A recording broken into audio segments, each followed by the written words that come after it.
5, 4, 3. Hi, everybody. Dugroz here with Dugroz Reports. Welcome to my Saturday morning live stream. Today is Saturday, January the 24th, 2026, and I'm reporting live from my house, a house upon which I have a mortgage. And perhaps in the not too distant future, I will be paying that mortgage via BILT in conjunction with a BILT credit card. And that's the theme of today's live stream, decoding the BILT 2.0 math. So we know BILT 2.0 launched just a little over a week ago. And then 2 days later, they completely changed it. And there have been charts and updates. 2 different options for how to earn points, 3 different cards, and a lot of people's heads are spinning and reeling. It seems complicated. Whether or not you think it's complicated, there's no doubt that the community as a whole finds this whole thing to be complex. So let's see what I can do to decode that today. We're going to see who's on board. We're going to do our Dugroz data points first as we wait for people to come in. But let's go ahead and just take a look and see who's on board this morning. DZ to USA, hello from Virginia. And Mojo's on board. Jay Chains. Tom Graber's here and gifts 1 Dugroz Reports membership. Celebrate, celebrate. That's just as good as a $3 super chat. Thank you, Tom. Ian KM1 is here. A big-time diehard donates $2. Multiplication, division, addition, subtraction. I think that's the order of operation. Yep, that's what we're getting into.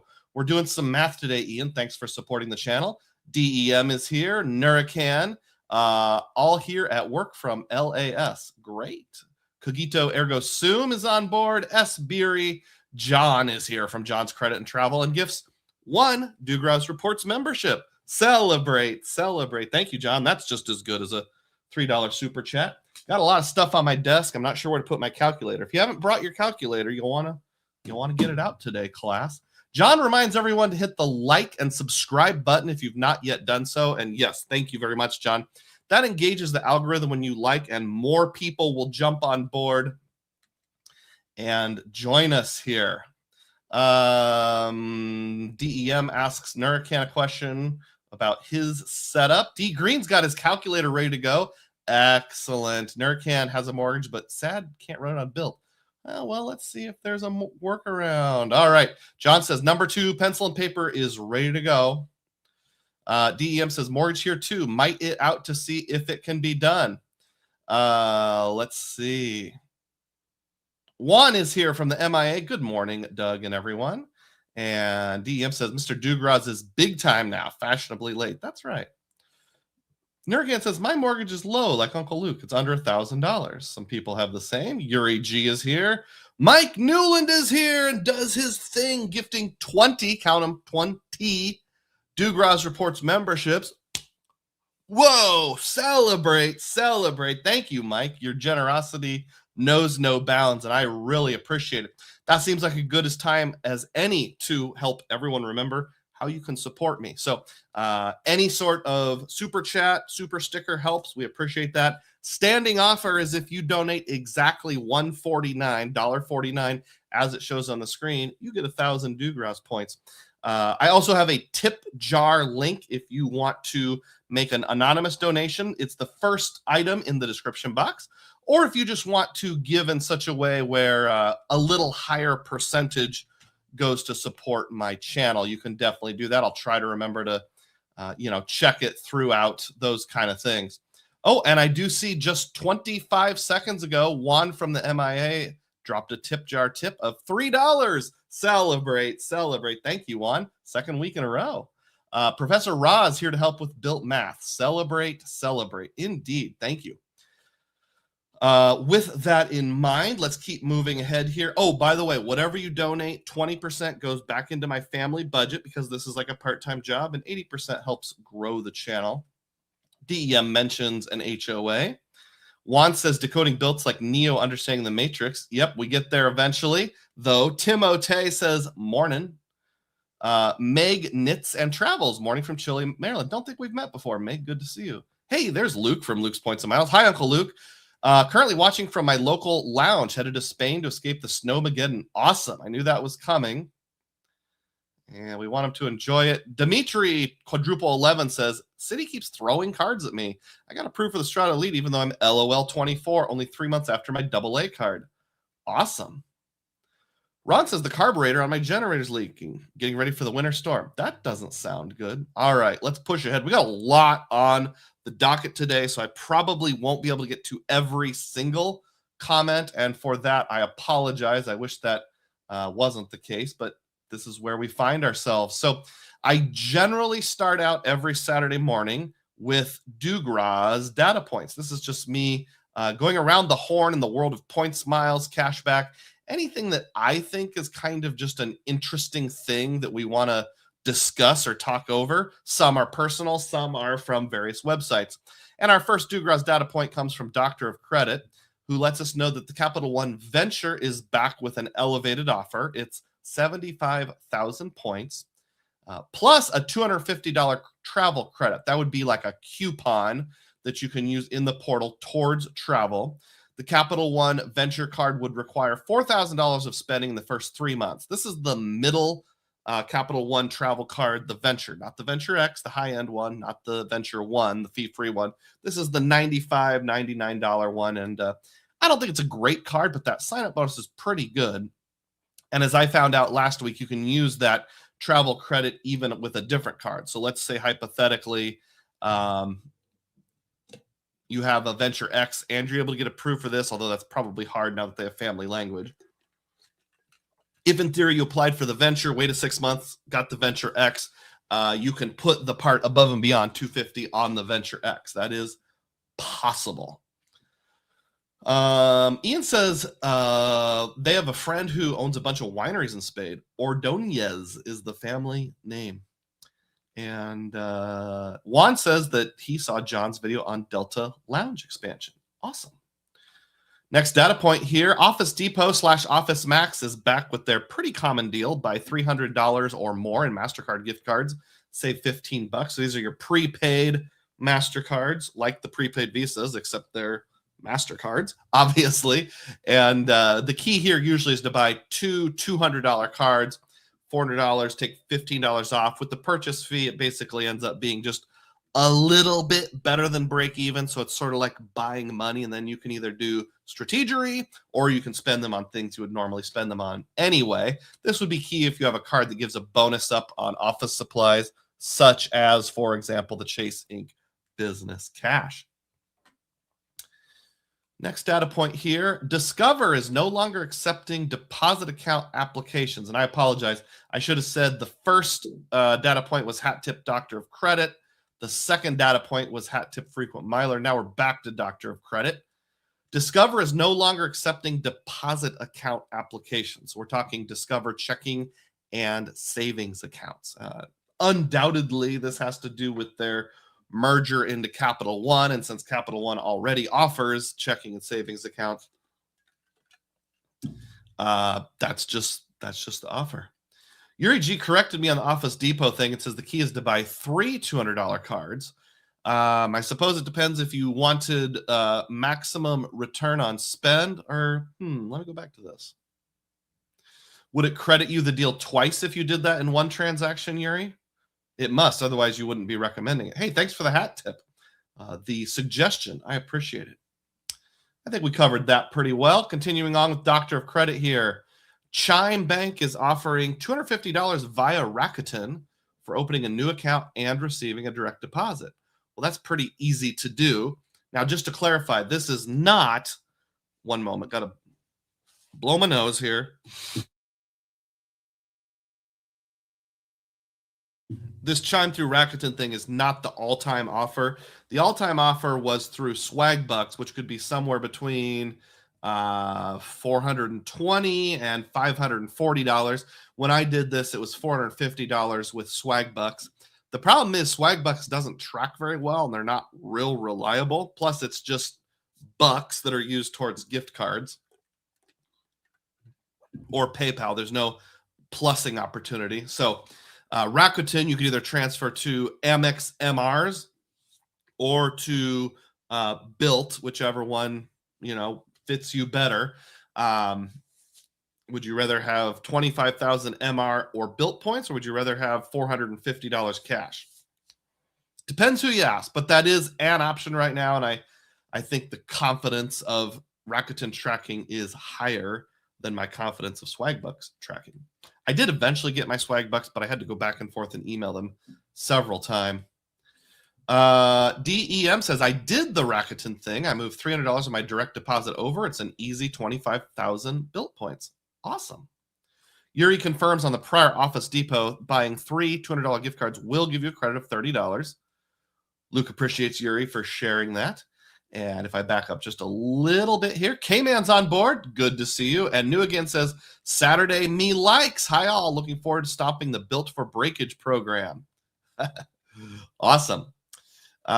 New Again says, Capital One tracking is pretty bad. I've heard people say that. I've had general success, but I get the fear and I get where you're coming from with that. Next Dugroz data point, we're back to frequent miler. We're going to be talking about BILT later today in the theme of the day. So we're still waiting for people to come in here. We're up to 68 on board. Please smash the thumbs up button if you've not yet done so. Consider a donation of some kind. Even $1.49 is appreciated. Check out the tip jar link in the first line of the description box. But before we get there, Frequent Miler lets us know that the new BILT... Frequent Miler let us know that the new BILT cards exclude tax payments, eBay, Facebook Marketplace, and more. So in the terms and conditions, it specifically says you will not earn BILT cash or points on tax payments, and then online secondhand marketplaces like eBay and Facebook Marketplace. eBay seems really weird to me because even though, yeah, that's secondhand, I think of that Weird Al song like, found it on eBay.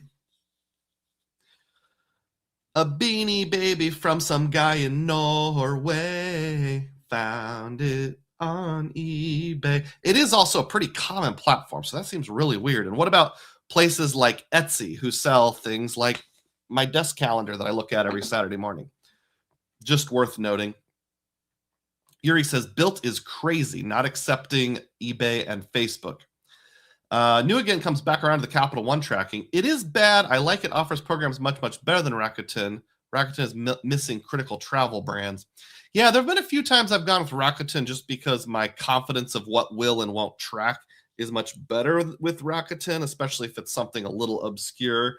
And although I've never done it, from what other people have told me, their like grievances and appeal procedure is a little better. Next Dugroz data point, hat tip frequent miler, the Edit Maximizer, a tool to help you maximize your Chase Travel, the Edit credits. So there's another website called Maximi FHR, which is for fine hotels and resorts on Amex. I don't know if it's the same group or a different group, but somebody made a website to help you maximize the Edit credit. It has a map of where all the different Edit properties are and a little bit about what you can do with it. I don't have a link here in my video, but if you go to Frequent Miler and search for this article, first of all, I'm sure they'll appreciate the traffic. Tell them Dugroz Reports sent you. And secondly, you can find the link right on there. I forgot to mention, back around to the very first thing, the data point about the Capital One Venture card. I did not share a link in the description box, but if you're thinking of doing that and you've never had a Capital One personal card before, send me a link. I'd be happy to share my refer a friend. All right. So speaking of Capital One, Frequent Miler gives us this one. There is a Capital One travel offer, 20 miles up to $40K for your first hotel, vacation rental, or car booking, and this is targeted. So you may or may not be targeted, but keep an eye out for an email. They usually come in the form of emails for this particular offer. Can you imagine if you're doing like a vacation rental or a hotel, getting 20 miles per dollar Capital One on that? That would be pretty awesome. And boy, this would have really come in handy for me. My family, my wife and children, my brother-in-law, sister-in-law, and their children stayed in a vacation rental home in the outskirts of Tucson, Arizona over Christmas break. Not part of my travels, just a family get-together thing. And we did get a Capital One vacation rental. just got the standard, I think it was either 5 or 10 points per dollar. But man, can you imagine how awesome that would have been? It was 5 points per dollar now that I think about it. It doesn't count as a hotel with the Venture X, but it was around $2,000. So if I'd gotten 20 times, that would have been 2,000 times 10 would have been 20,000, double that, 40,000. I would have got the 40,000 miles. Where were you, Capital One, just a couple months ago? TH Midwest is on board. How you doing, TH? Glad to see you here. And drops a $1.49 super sticker. Celebrate the golden offer. Here's your 1,000 Dugroz points. Congrats. Hope you enjoy that. Don't spend it all in one place. Where were we? Oh boy. Comments are getting out of control. I apologize. I might not get to them all today. We got a lot going on. DEM reached out to BILT about the tax thing. For whatever it's worth, the rep told me tax is excluded through their bill pay feature, but should code as a regular card transaction. Might have to try that. Rupert wants to know, is that just income tax or property tax as well for the BILT restriction? None of us know, but DEM says do a small amount to confirm, and I would agree with that. Yuri says Capital One off's pretty good. He uses it for eBay all the time. Thanks, Yuri. Ian says, I guess I've been missing out on selling myself stuff in FBM.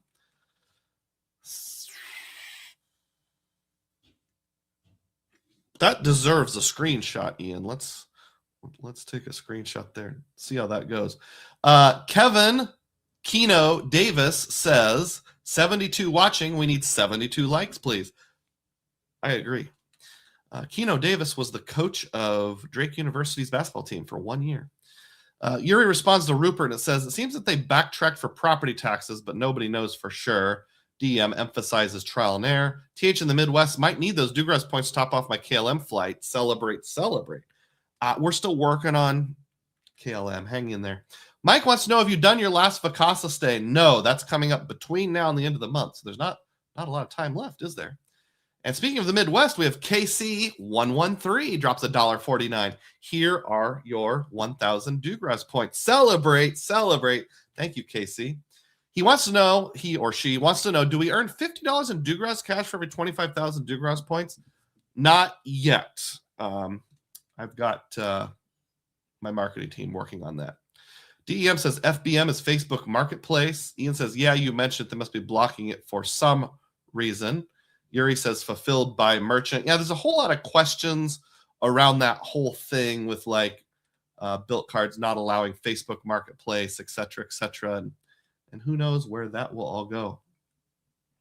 Let's transition now to a couple in-person Dugroz data points, things that actually came in the mail or I have a physical copy of. So I am going to show you a new credit card that's not super exciting, and it's not new to me. It's for my dad. It's the U.S. Bank Shield card, and it's a little hard to see here, but they put the numbers on the front, which I don't like. All of them, even the 3-digit code, which it's like, that doesn't seem real secure. Secondly, it's see-through, which, I mean, you can see my finger behind it. I don't really care for that. I'm not going to get into details about why my dad has the Shield card. It's kind of a long story, but this is the balance transfer card. There's no rewards, but 0% on balance transfers or purchases for the first 24 months, which is pretty awesome and sometimes has very good uses. So don't like the design of the U.S. Bank Shield card.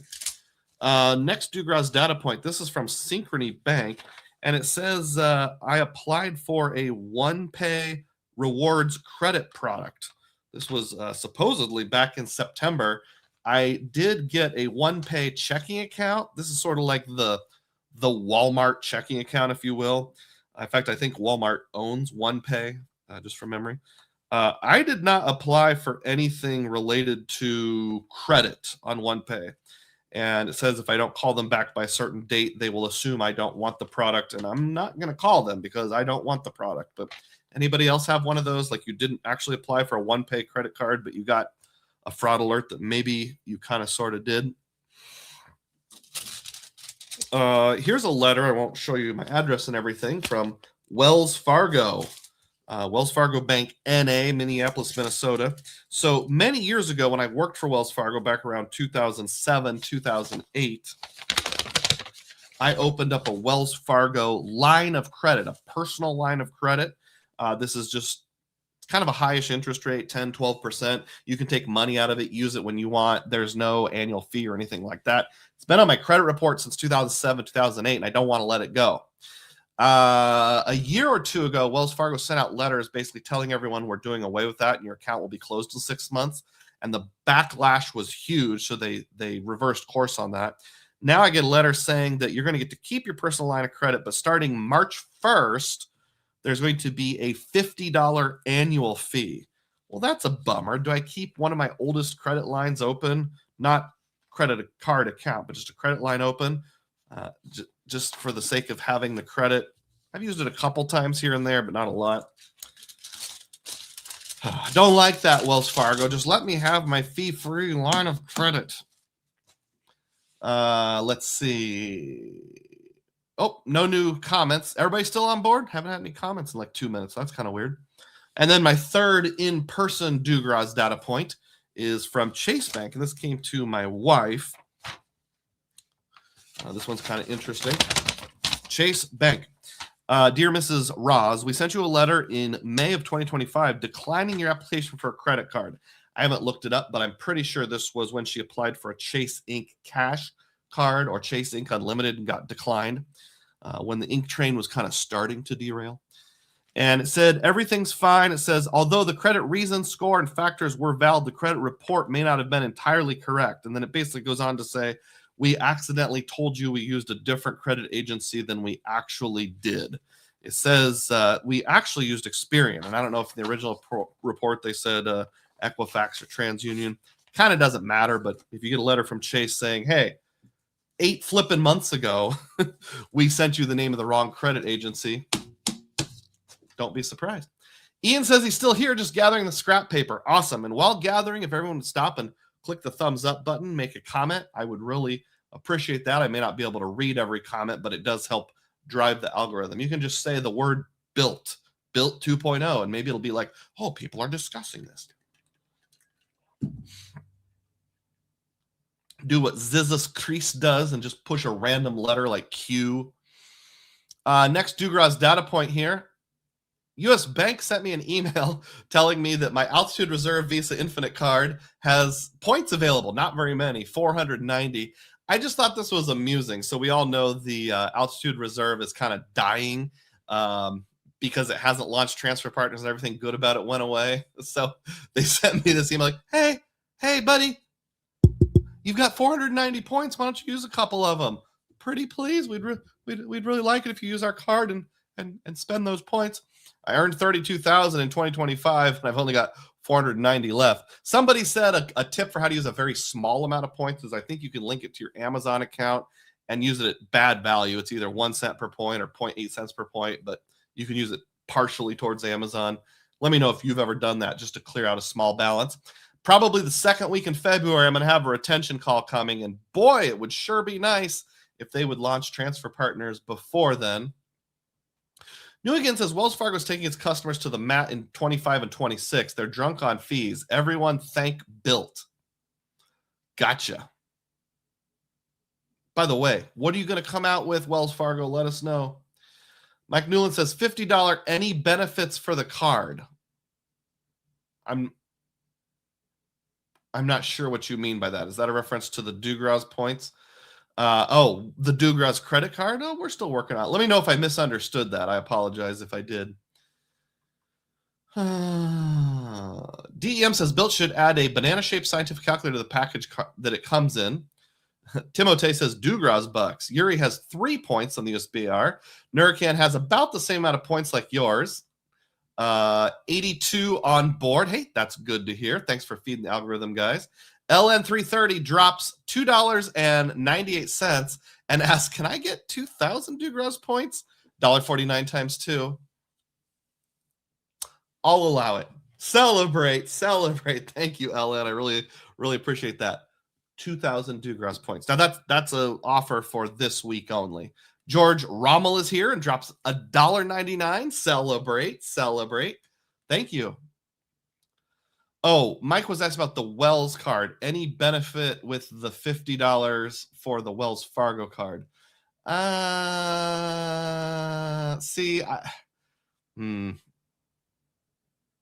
I think you're talking about the Wells Fargo autograph journey, $50 once a year through their portal. I think it's on flights. It's meh, in my opinion. I wouldn't even worry about it. And DEM says, I think it's just a line of credit, Mike. Oh, are we not talking about the same thing? I sincerely apologize, Mike. I'm with you now. Yes. Okay. No, there's no benefits. It's just a line of credit, just a plain old line of credit. Here, have some money. There's no plastic involved. And we're going to charge you a bunch of interest till you pay it back. Short-term loan to yourself kind of thing. Next data point. So I have the Amex Business Green, at least as of 2 or 3 days ago I did. And the annual fee hit. And I mentioned last week, this used to be a business gold. I haven't gotten an upgrade offer back to the business gold. I don't have any upgrade offers that are less than $10,000 to spend in 3 months. And right now, I just can't handle that. And I don't want to pay $95 fee to keep it open. I think eventually I will come back around and Amex will offer me something I can afford on the business side. But all I can say is let's find out. So I chatted them up a day or two ago and said, hey, I'm thinking of canceling. Are there any offers, any retention offers, special bonuses to keep it? And here's what they said in the chat. I just find these to be funny. Plus, this card earns 2x membership rewards on $1 eligible purchases with AmexTravel.com. With all the bonus points that you can earn from these charges, you can use them to pay some or most of the annual fee. Yeah, 0.8 of a cent per point or 0.6. Why not keep the card open to maximize these for business? And I told the rep, to be honest, 1x on everything and 2x on travel is pretty lame. I'm not mad at the rep. They're just doing their job. But these chats are always amusing. And then he or she said, we wish to help you retain this card. So I'm going to offer you 10,000 membership reward points after a minimum of $5,000 of spend in 92 days. Would you like to grab this offer? And I said, no, 10,000 points on 5,000 spend. That's lame. That's only 2 cents per point above and beyond the 1 cent per point it already earns. For a sign up type retention offer, meh, just not worth it. Yuri corrects what I said about Wells Fargo's autograph journey and the $50 credit. It's not through the portal. It's any airline. Thank you for clarifying that, Yuri. Appreciate it. 87 people on board. We're doing okay. Next Dugroz data point here. Do you remember I talked about getting a targeted offer from Chase? And this was on my Aeroplan card. 5x on grocery, gas, and restaurants, up to $1,000 to spend for 3 months. And I activated. I went to 2 gas stations and made $9 purchases between $4 and $9, and it only coded as 1x, not 5x as I was expecting. So I messaged Chase. I had screenshotted the thing that said, yes, you're approved for this offer. You're already enrolled in this offer. They sent me a couple things. One of them was, hey, we don't have any record of you enrolling in this offer this year. We have a record of you enrolling in this offer back in like March of 2025. And then I pushed back a little and said, like, here's a screenshot that I took on this date saying you're already enrolled. And the next person wrote me back and just literally copied and pasted the terms and provisions of the offer, which wasn't helpful at all. So I wrote back and said, that was not helpful at all. All you did was literally copy and paste terms and provisions. What I need to know is this offer active on my card right now? That was just this morning. They haven't written back on that part yet. But as I think about it, I didn't get the email saying I was targeted for that offer. Instead, I used the link in Doctor of Credit to go out to the Chase offer site where you put in like your zip code, last 4 of your card, and your last name, and it says if you're active or not. I wonder if they have a flaw in there where it will stay in there too long. So I got a message the first time saying you've activated this offer, but it has an expiration date in like June of 2025 because it's actually recognizing the old offer. And then the second time I went back, it says you're already enrolled. So I guess what I would say is use caution. If you get one of these Chase offers and you don't get the email, but you just go to the link on Doctor of Credit, or you know where the special offer link is for Chase, and it says you're approved for this, if you've done the exact same offer before, it might be talking about last time. So I would start with a very small purchase, like $1, and make sure it's working before keep going gangbusters on it. Happy Tom's on board, says comments help the algorithm. They sure do, Tom. Thanks for making me happy. John says hi to Tom. Let's see. Yuri says those are quarterly co-branded offers. Yes, that's true. Luke says Wells started charging for my biz checking as well. I closed it. Boo. Boo. What are you doing, Wells Fargo? Nemo says good info on those Chase spend offers. Thank you. Appreciate that.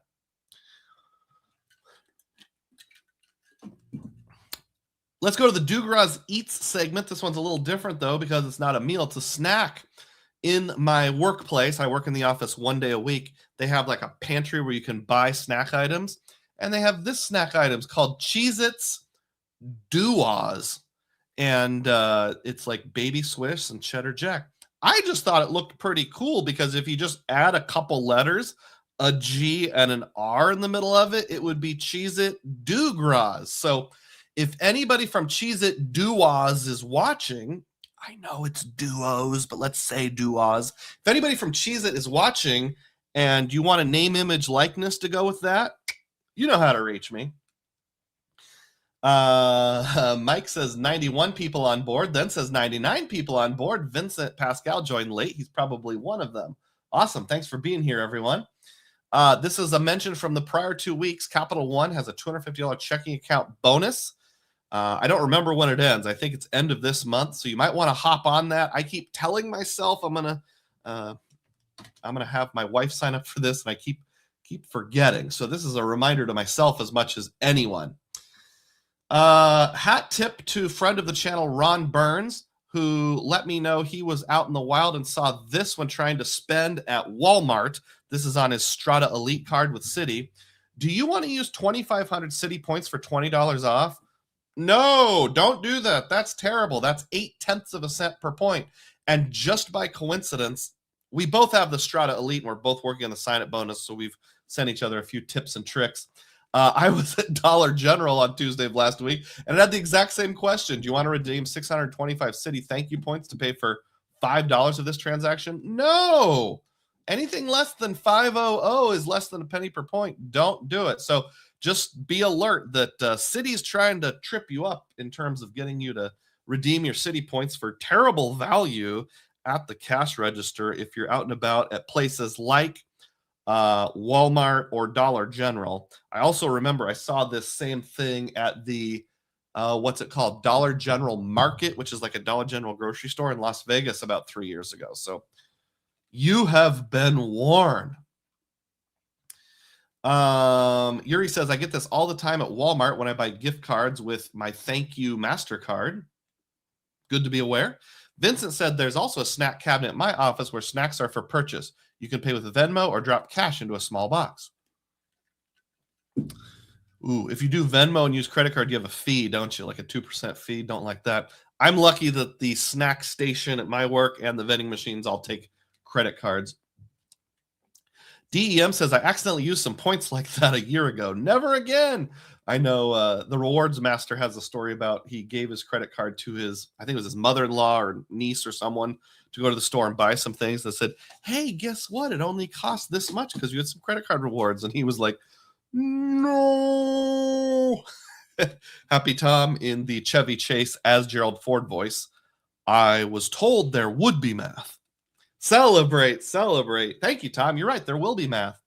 Santillo says they do the Citi points thing at Shell too. Ooh, yeah, watch out for that one also. I suppose in some ways we should be glad because the more people who redeem their Citi points for less than a penny per point, the more high-end redemptions they can offer to balance that out. Yuri points out Dollar General, the same with different Citi cards. Vincent says, before Rite Aid shut down, the payment terminal screen asked if I wanted to pay in Amex MR points. I didn't know Rite Aid had shut down completely. I was in Catskill, New York last April and saw an abandoned Rite Aid where, you know, they'd taken the sign off the bricks on the side of the building, but it was so faded and sun scorched over the years you could still make it out. But I didn't know that was all of them. I thought it was just that one. Filmo says, I am the snack station at my job. Filmo always has eats. Do you sell them to others? Vincent says, a vending machine at another office I visited had a sign that says you get 10 cents off if you pay in cash rather than credit card. Don't love that. John says, do you take Amex cards? This is directed to Filmo. And D Green says, I redeemed BILT points at the register like that before. I was trying to dismiss all the prompts and accidentally said yes. Shake my head. Filmo says exclusively Amex. So it's not that he takes Amex, but he insists on Amex. I will give 1,000 Dugroz points. Well, let's make that 10,000 Dugroz points if anybody finds a business in real life that only takes Amex and doesn't take MasterCard or Discover. You have to take a picture to prove it. And it has to be out in the wild. It can't be online. It has to be like brick and mortar. John, as it should be. All right, we're getting close to the end here with Dugroz data points. Let's go ahead and polish them off. The final Dugroz data point, this one is hat tip to upgraded points. You can now book Aer Lingus award flights online with American Airlines Advantage Miles. Well, this is kind of cool and kind of handy. And there was one specific thing that caught my attention as a Des Moines resident, Des Moines, Iowa, and someone that lives in a small airport market. It says, at the time of writing this, I'll try to make this bigger if I can here. I'm going to disappear for just a second. At the time of writing this, the nonstop award flights we're seeing are all in business class, those that are in business class are available for $57.5 each way, right there, $57.5 plus $5.60.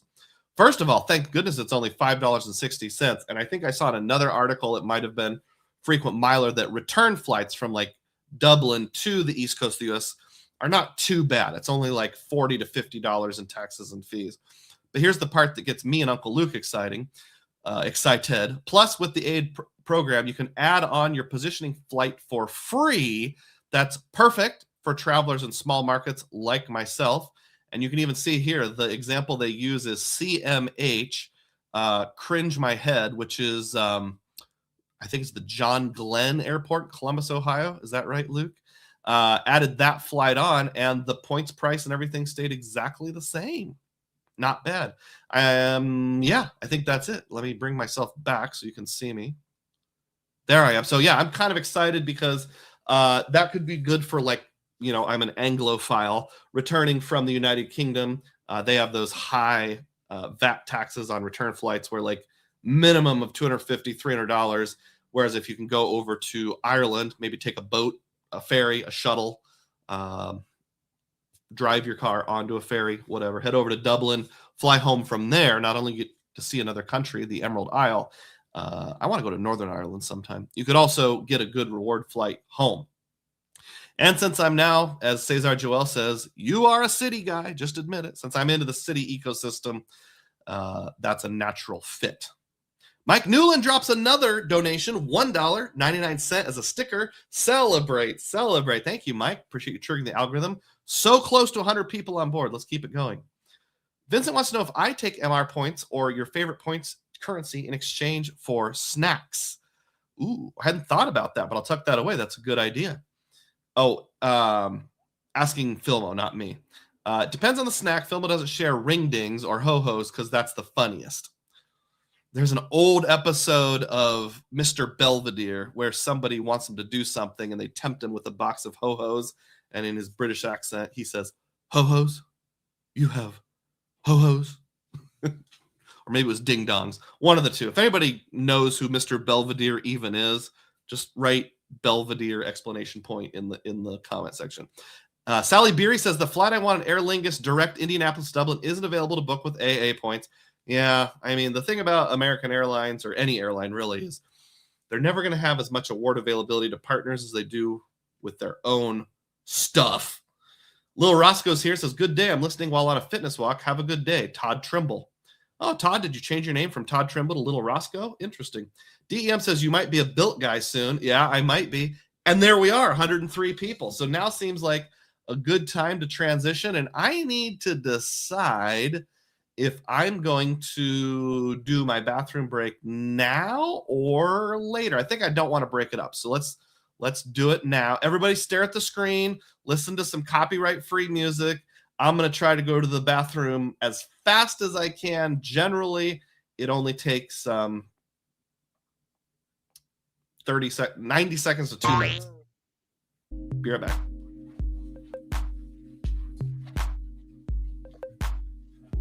Talk about favorite 80s sitcoms.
As you drop, kick your jacket. As you came through the door, no one's there.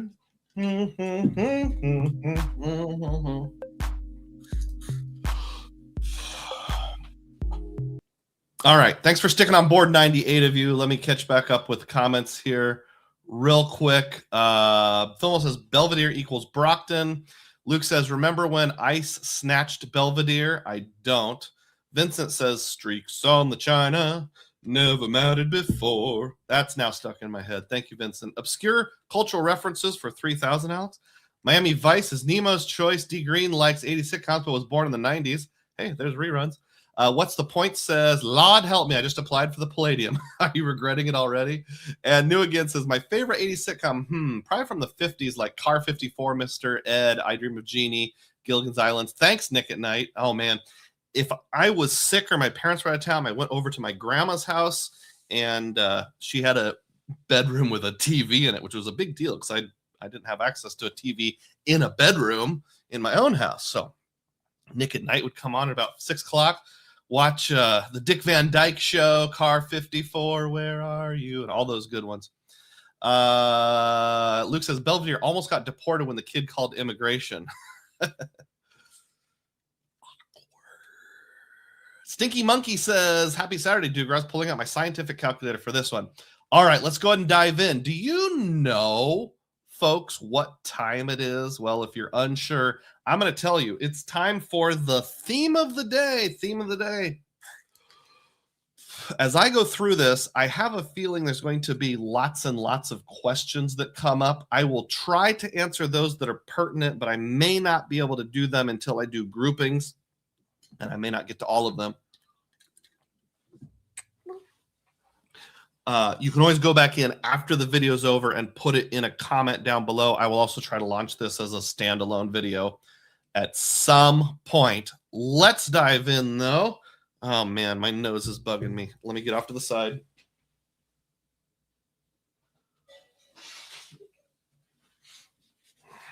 Sometimes you have a little boogie in you.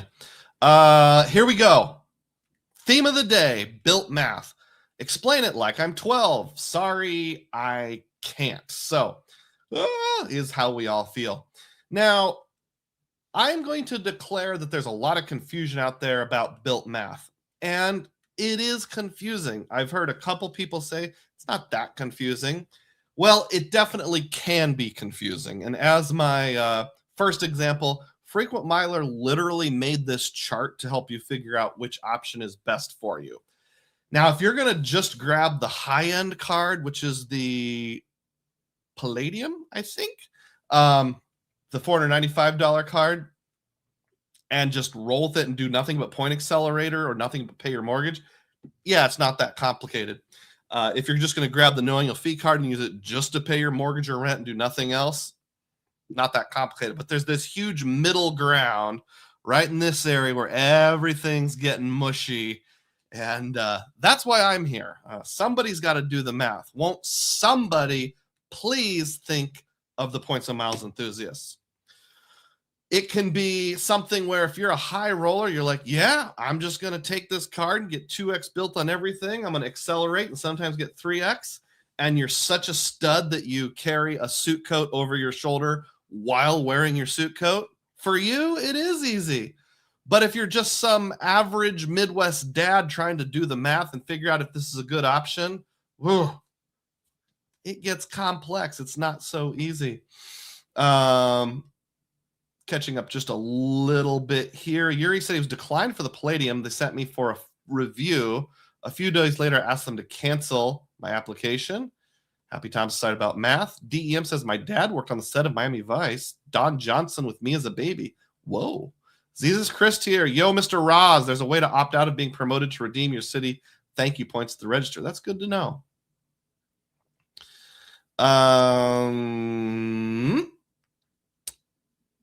Mike says, I'm going to keep doing the 3.1x for rent on my Atmos card and then use BILT Cash basically for points accelerator, assuming I don't get denied. Awesome. New again says, double suit coat. John is pre-approved for 35K in the Palladium, but I'm not inspired by the card. Still thinking it over. And Gentleman Explorer says, Palladium was the nightclub we used to sneak into during high school, along with Limelight, Tunnel, and Club USA. Interesting. All right. 106 people on board. We only got 2 more to set a new record. So that's where we are at.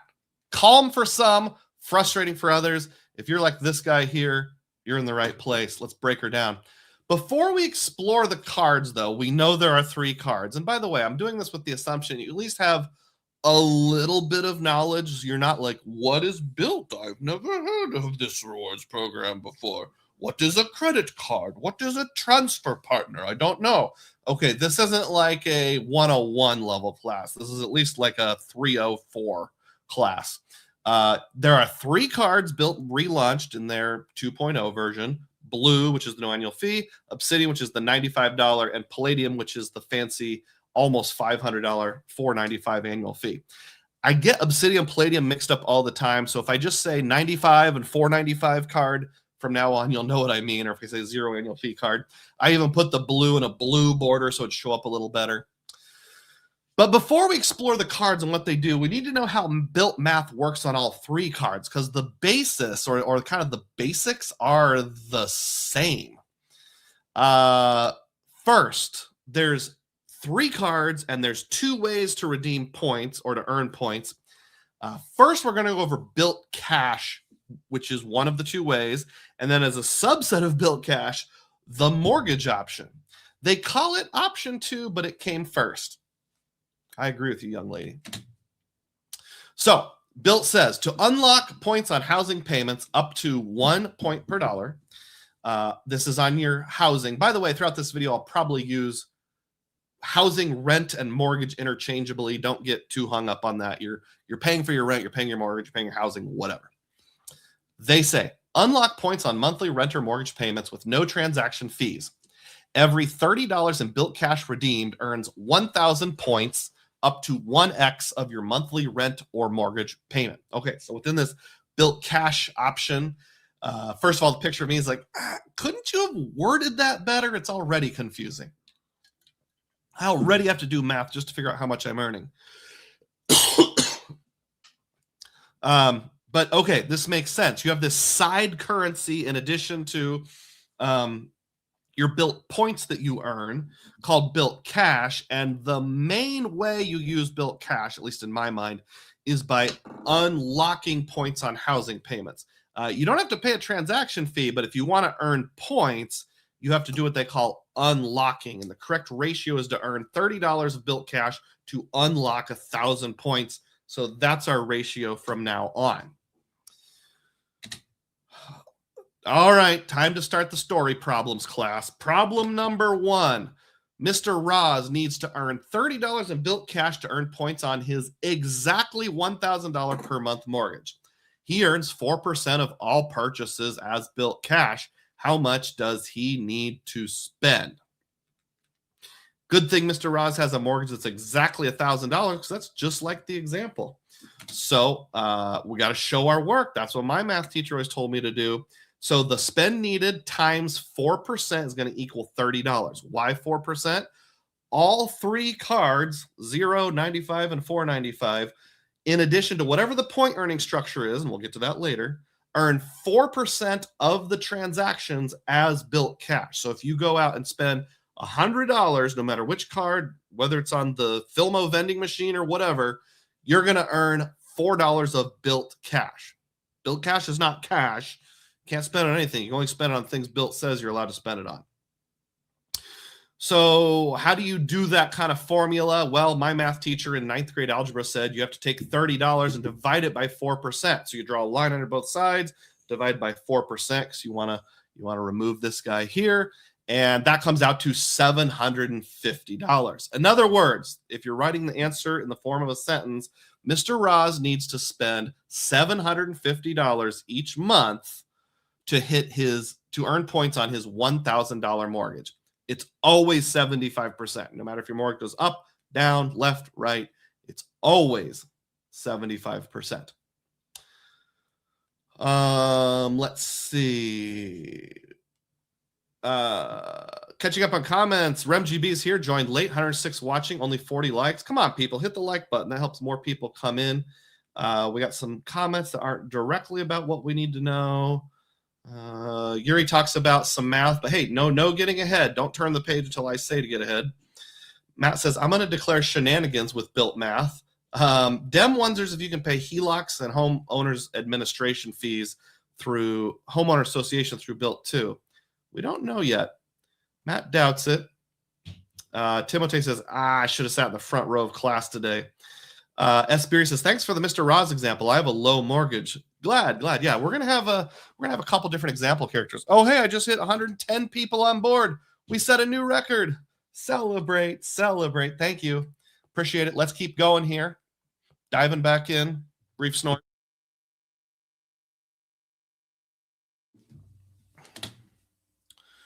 All right, problem number 2 we want to find out about. Mr. Roz has the BILT Blue card. How many points will he earn each month if he spends just enough to maximize his mortgage and no more? Well, we got to show our work again. So we know that he has to spend $750 since his mortgage is exactly $1,000. And he's going to end $750 on the spend because the blue BILT card, the BILT Blue card, the 0 annual fee card, just earns 1 point per dollar on everything. Very simple. He'll still earn the 1,000 points from his mortgage. So we need to take those two amounts, add them together. That's $1,750. So Mr. Roz is going to earn $1,750. And if you wonder what that comes out to in points per dollar, that means functionally, by kind of bringing his mortgage alongside, by unlocking that mortgage, he's earning 2.33 points per dollar. That was a good example. Now, how about another example? Problem number 3. Kugelos selects the BILT Obsidian card. How many points will he earn each month on grocery or dining if he spends just enough to maximize his mortgage? Again, not going over. He wants to spend just enough to do that. The BILT Obsidian card, the $95 annual fee card, earns 3 points per dollar up to a limit. I think it's $25K. Don't quote me on that. On grocery or dining. I underlined the word or because you can't do both. You have to commit to one or the other. So we're going to show our work on this one. We know Kugelos is spending $750. He's going to earn 3 points per dollar on that, assuming it's either grocery or dining, whichever one he selected. That's $2,250. Great. The points earned on his mortgage are still the same. That's always 1x, even on the 3x card, $1,000. We're going to add those two together. We've got 3,250 points earned on that spend where he's just min-maxing, spending just enough to unlock that mortgage. That's 4.33 points per dollar. And you might be thinking to yourself, interesting. So back with Mr. Roz, he had the no annual fee card and earned 2.33. They both end in 0.33. Yes, that is correct. Example number 4, problem number 4. Dr. Doog goes all out and picks the BILT Palladium card, the $495 annual fee card. How many points will he earn each month if he spends just enough to maximize his mortgage? So even Dr. Doog, little fancier, little more of a high roller, he wants to min-max that mortgage situation. So once again, even though he's a high roller, he bought his house a long time ago, has only got a $1,000 mortgage. He's going to spend $750. He's going to earn 2x on the spend because the Palladium card earns 2 points per dollar on everything. So his $750 of spending gets him 1,500 BILT points. And it's the same 1,000 points on the mortgage for all three of these people. Mr. Roz, Kugelos, Dr. Doog, they all have a $1,000 mortgage or rent for whatever reason. Total points earned, 1,500 plus 1,000, that's 2,500. And if you're wondering what that comes out to, that's 3.33 points per dollar. 2.33, 4.33, 3.33, they all end in 0.33. Do you see the pattern? So it's always whatever the earn rate is plus 1.33 when you're min-maxing the mortgage, when you're spending just enough to unlock those mortgage payments. This only applies when min-maxing the mortgage or rent. Now, if you're spending above and beyond that, you can't think earn rate plus 1.33. But up to 75% of your mortgage, it's always something 0.33. Okay, let's pause for a moment. Let y'all take a breath. 123 people on board. What the crud? This is very popular nowadays.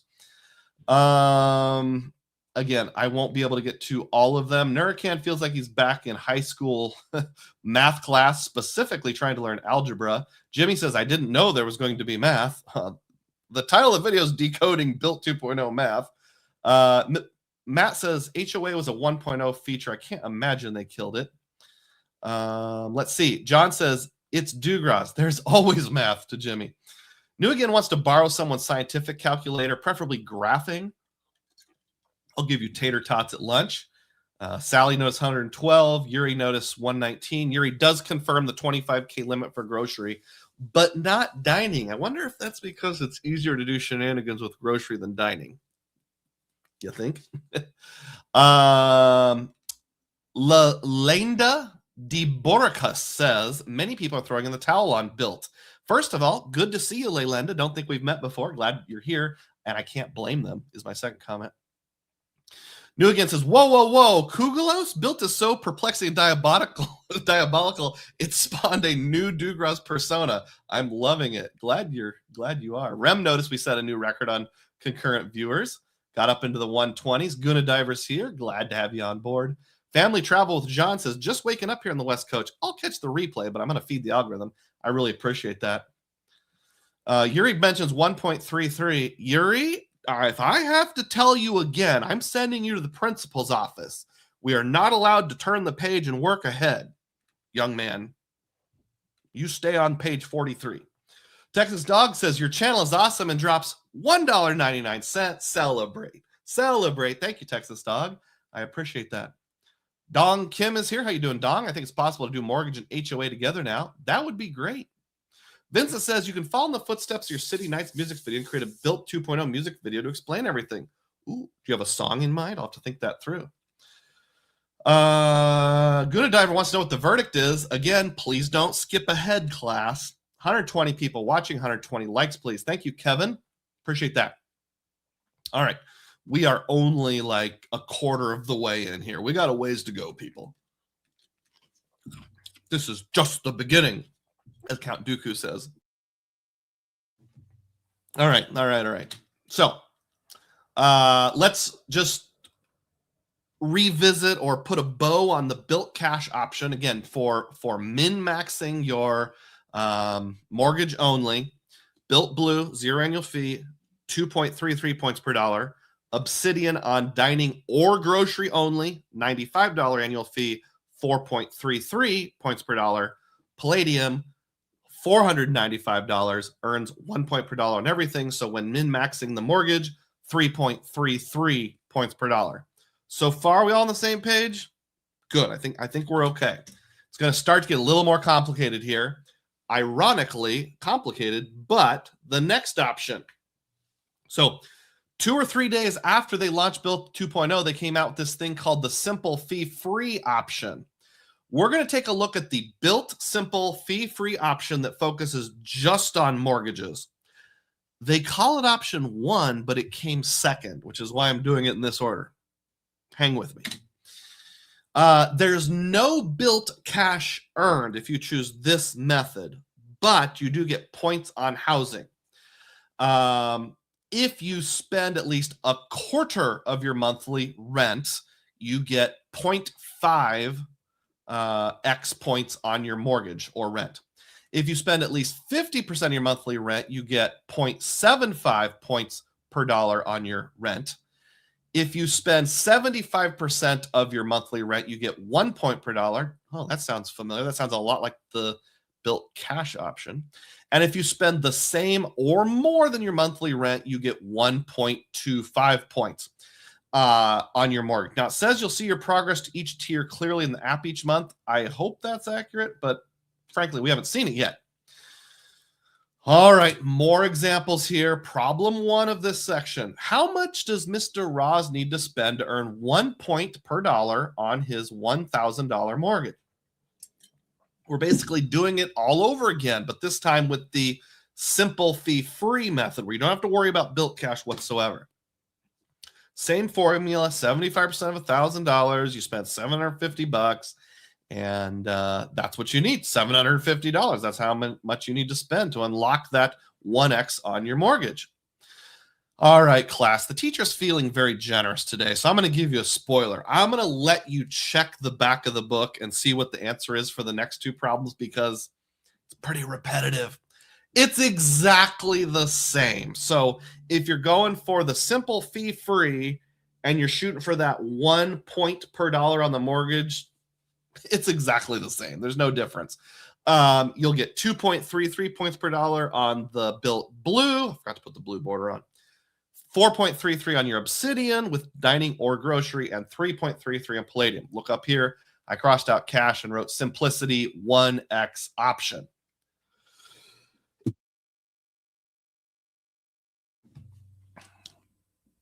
Translation: the simple fee-free option only exists to placate the "it's too complicated" crowd.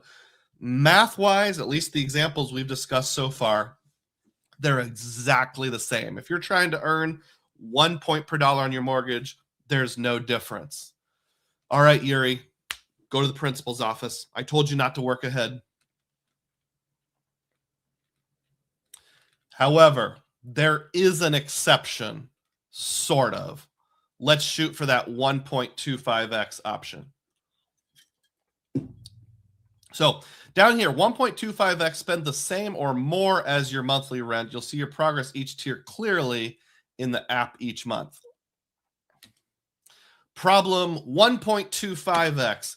Mr. Roz has the BILT Blue card. How many points will he earn each month if he spends just enough to earn 1.25x on his $1,000 mortgage with the simplicity method? So before, Mr. Roz just wanted to earn 1 point per dollar on his mortgage. Now he wants to earn 1.25. So I have to show my work, spend $1,000 because you need to spend an amount equal to or greater than. You'll earn $1,000 on spend. You'll earn $1,250 on the mortgage because remember, you're earning 1.25x. Total points earned, 2,250. That comes out to 2.25 points per dollar. So let's skip ahead a little bit. I'll let you peek at my answers. I'm not going to do them one at a time for the Obsidian and the Palladium. This is what it comes out to. 2.25 on the BILT Blue, 4.25 on the Obsidian, and 3.25 on the Palladium. So with that in mind, let's compare the two. So here's my observation. The BILT Cash or Simplicity 1 option is better than points per dollar than the Simplicity 1.25 option. Oops, I went ahead a little too quickly. So take a look at the left, the Simplicity 1X option or the BILT Cash option. You're earning 4.33 on the Obsidian. On the Simplicity 1.25, you're earning 4.25. It's lesser as a percentage.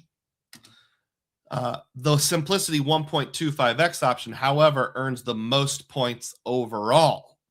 So this is what Yuri was alluding to. If you do some comparison, in my example, let's look at the Obsidian. If you went with the BILT Cash at 1X or the Simplicity option, you'd earn 38,970. Whereas if you go with the 1.25 over on the Simplicity option, you'd earn 51,000. So that's a difference of, what is that? A difference of a little over 52,000 points or 12,000 points, something like that. See, I'm the teacher and my head is starting to hurt here. So you could just take a checkpoint city, and stop right here and be happy with this option. It's a pretty decent option if you're just trying to maximize your mortgage and nothing else. $1,000 mortgage, you'd get the 27,000 on the BILT Blue, 51,000 on the Obsidian, and 39,000 on the Palladium. So you could stop there if you wanted to. All right, now catching up on comments and such here. New Again says Kugelos kicks around a hacky sack at the park and goes to 18 Fish concerts a year and is in Grateful Dead tribute bands. Probably. David Williams says my rent is $1,200. My $530 ACA premium would almost meet the 50%. LOL. What is ACA? Americans with Conditionality Act? I should know that. I can't think of it. Auto collision outage. Yuri says increase your mortgage rent amount, then spend 25%. Hold on, mortgage. You're already back from the principal's office. I need you to give me a little more time here. We're going to get to these examples and how you should handle that in a little bit. We're like at the halfway point here. 111 people on board. Please keep on clicking the thumbs up button.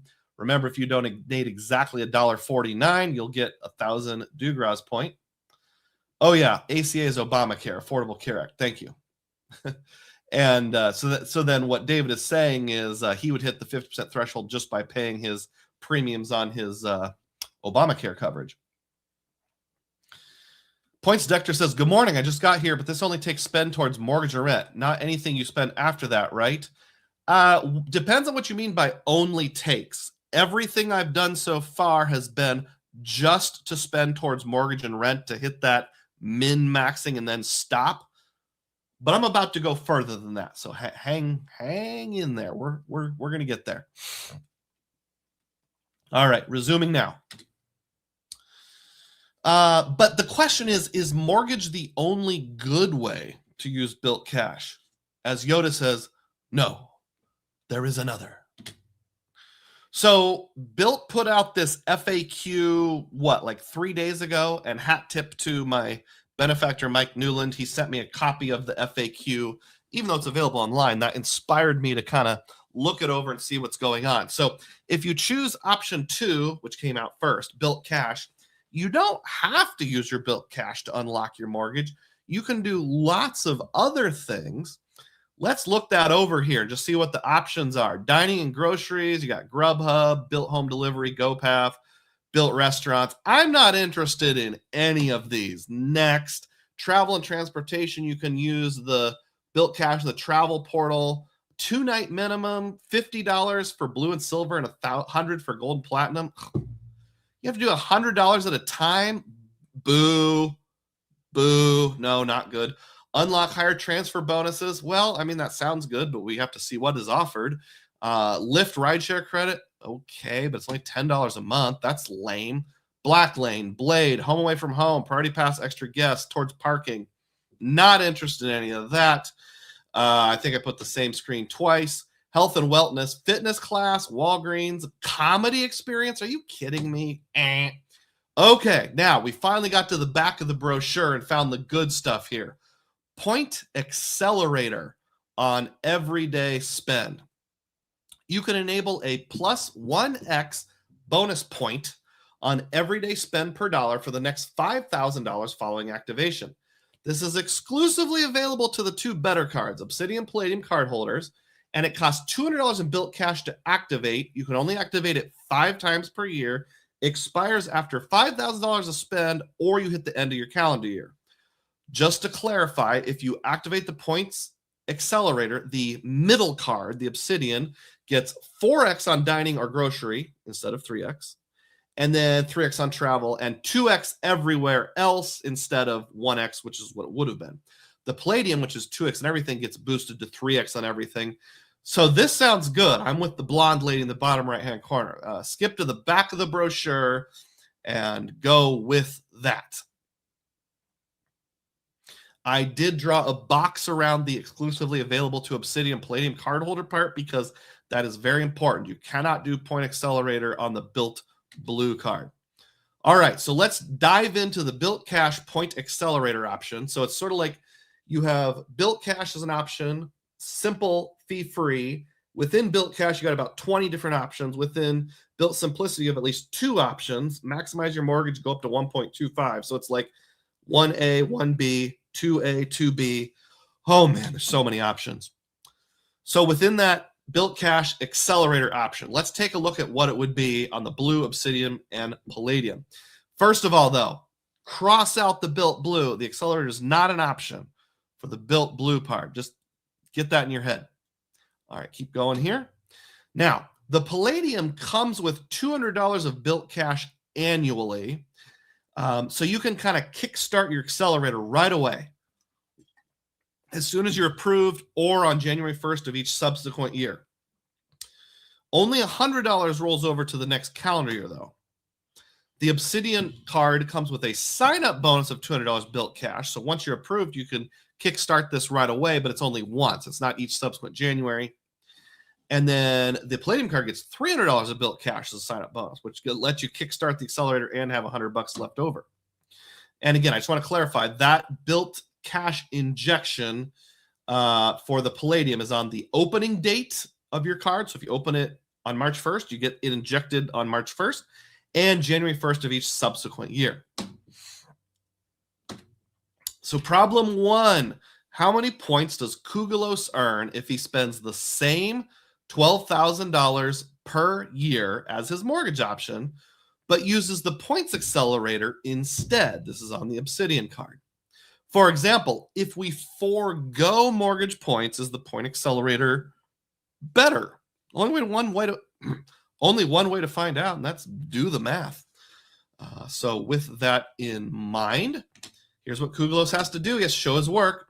To earn $200 of BILT Cash, you need to spend S times 4% equals $200. So what times 4% equals $200? I gave you the answer right there. It's $5,000. So to earn enough BILT Cash to keep the accelerator going after you open the card and get to do it once, you need to spend $5,000. Since $5,000 spend is needed to earn enough to trigger the accelerator on $5,000 of spend, it's kind of self-perpetuating. So when you first get the card, activate it, you get the accelerator of $5,000 of spend. You've spent through that. Fortunately, other than December 31st, it's just whenever you spend the $5,000. And by the time you spent that $5,000, you've earned enough BILT Cash to trigger your next accelerator. It is self-perpetuating, although $25,000 a year. So you can only do the accelerator 5 times functionally. Continuing on with that line of thought, so Kugelos is spending $12,000 on dining or grocery only, the same amount that he would have spent on his mortgage, but is foregoing that. And because it's accelerated, it's at 4x. So Kugelos will earn $40,000 over the course of the year if he forgoes, I don't know why I got a Minnesota accent there, if he forgoes the mortgage and just focuses on point accelerator, what he would have spent on dining and grocery anyway.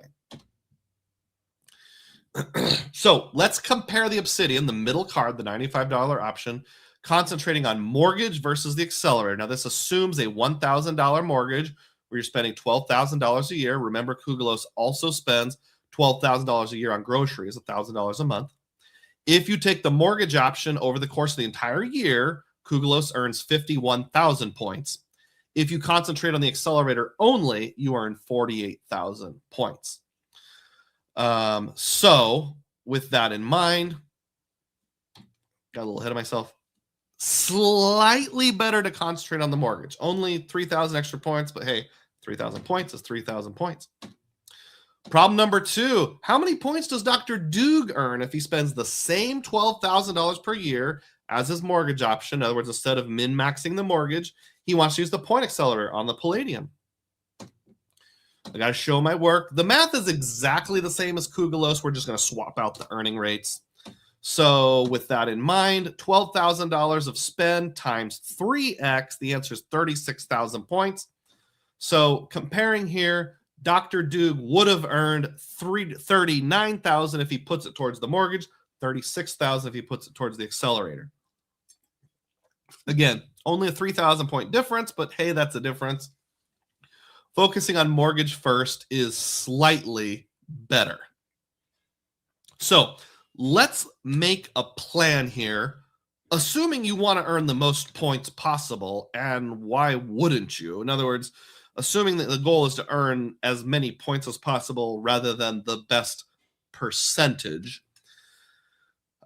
you would want to use the BILT Simplicity 1.25x option for rent or mortgage as the best plan. If your plan is to spend at, but not over, your monthly housing amount. So if your goal is to only use it for that min-max on the mortgage and nothing else, you want to do the BILT Simplicity 1.25x option. I doubt that'll apply to very many people because, especially with the Palladium card, why are you getting a $495 card if you're only going to spend the amount equal to your mortgage? Now, if you have a gigantic mortgage, maybe I could see that. But I think most people are going to keep going beyond that. Having said that, it's about an 8% difference, so it's not a big deal. So like you could say, well, I'm going to shoot for the mortgage and switch to accelerator or vice versa. It's not a huge difference. Like I said, it's only 3,000 points. So here's the Dugroz definitive answer on how to do BILT for most people. What you'll want to do is spend what I just said, the BILT Simplicity option. If you're not going to go over, this is duplicate. I apologize, folks. All right. Of course, if you don't have rent or mortgage, just use the points accelerator. Works up to 25,000K, 5 activations per year. So that's easy. You don't have rent, you don't have a mortgage. Just do the point accelerator. Don't buy comedy clubs. Don't do BILT dining. Just use the accelerator. This is what I think will apply to most of us. If your spending will exceed your monthly rent or mortgage, you should use BILT Cash to do a combo approach, mortgage, then accelerator.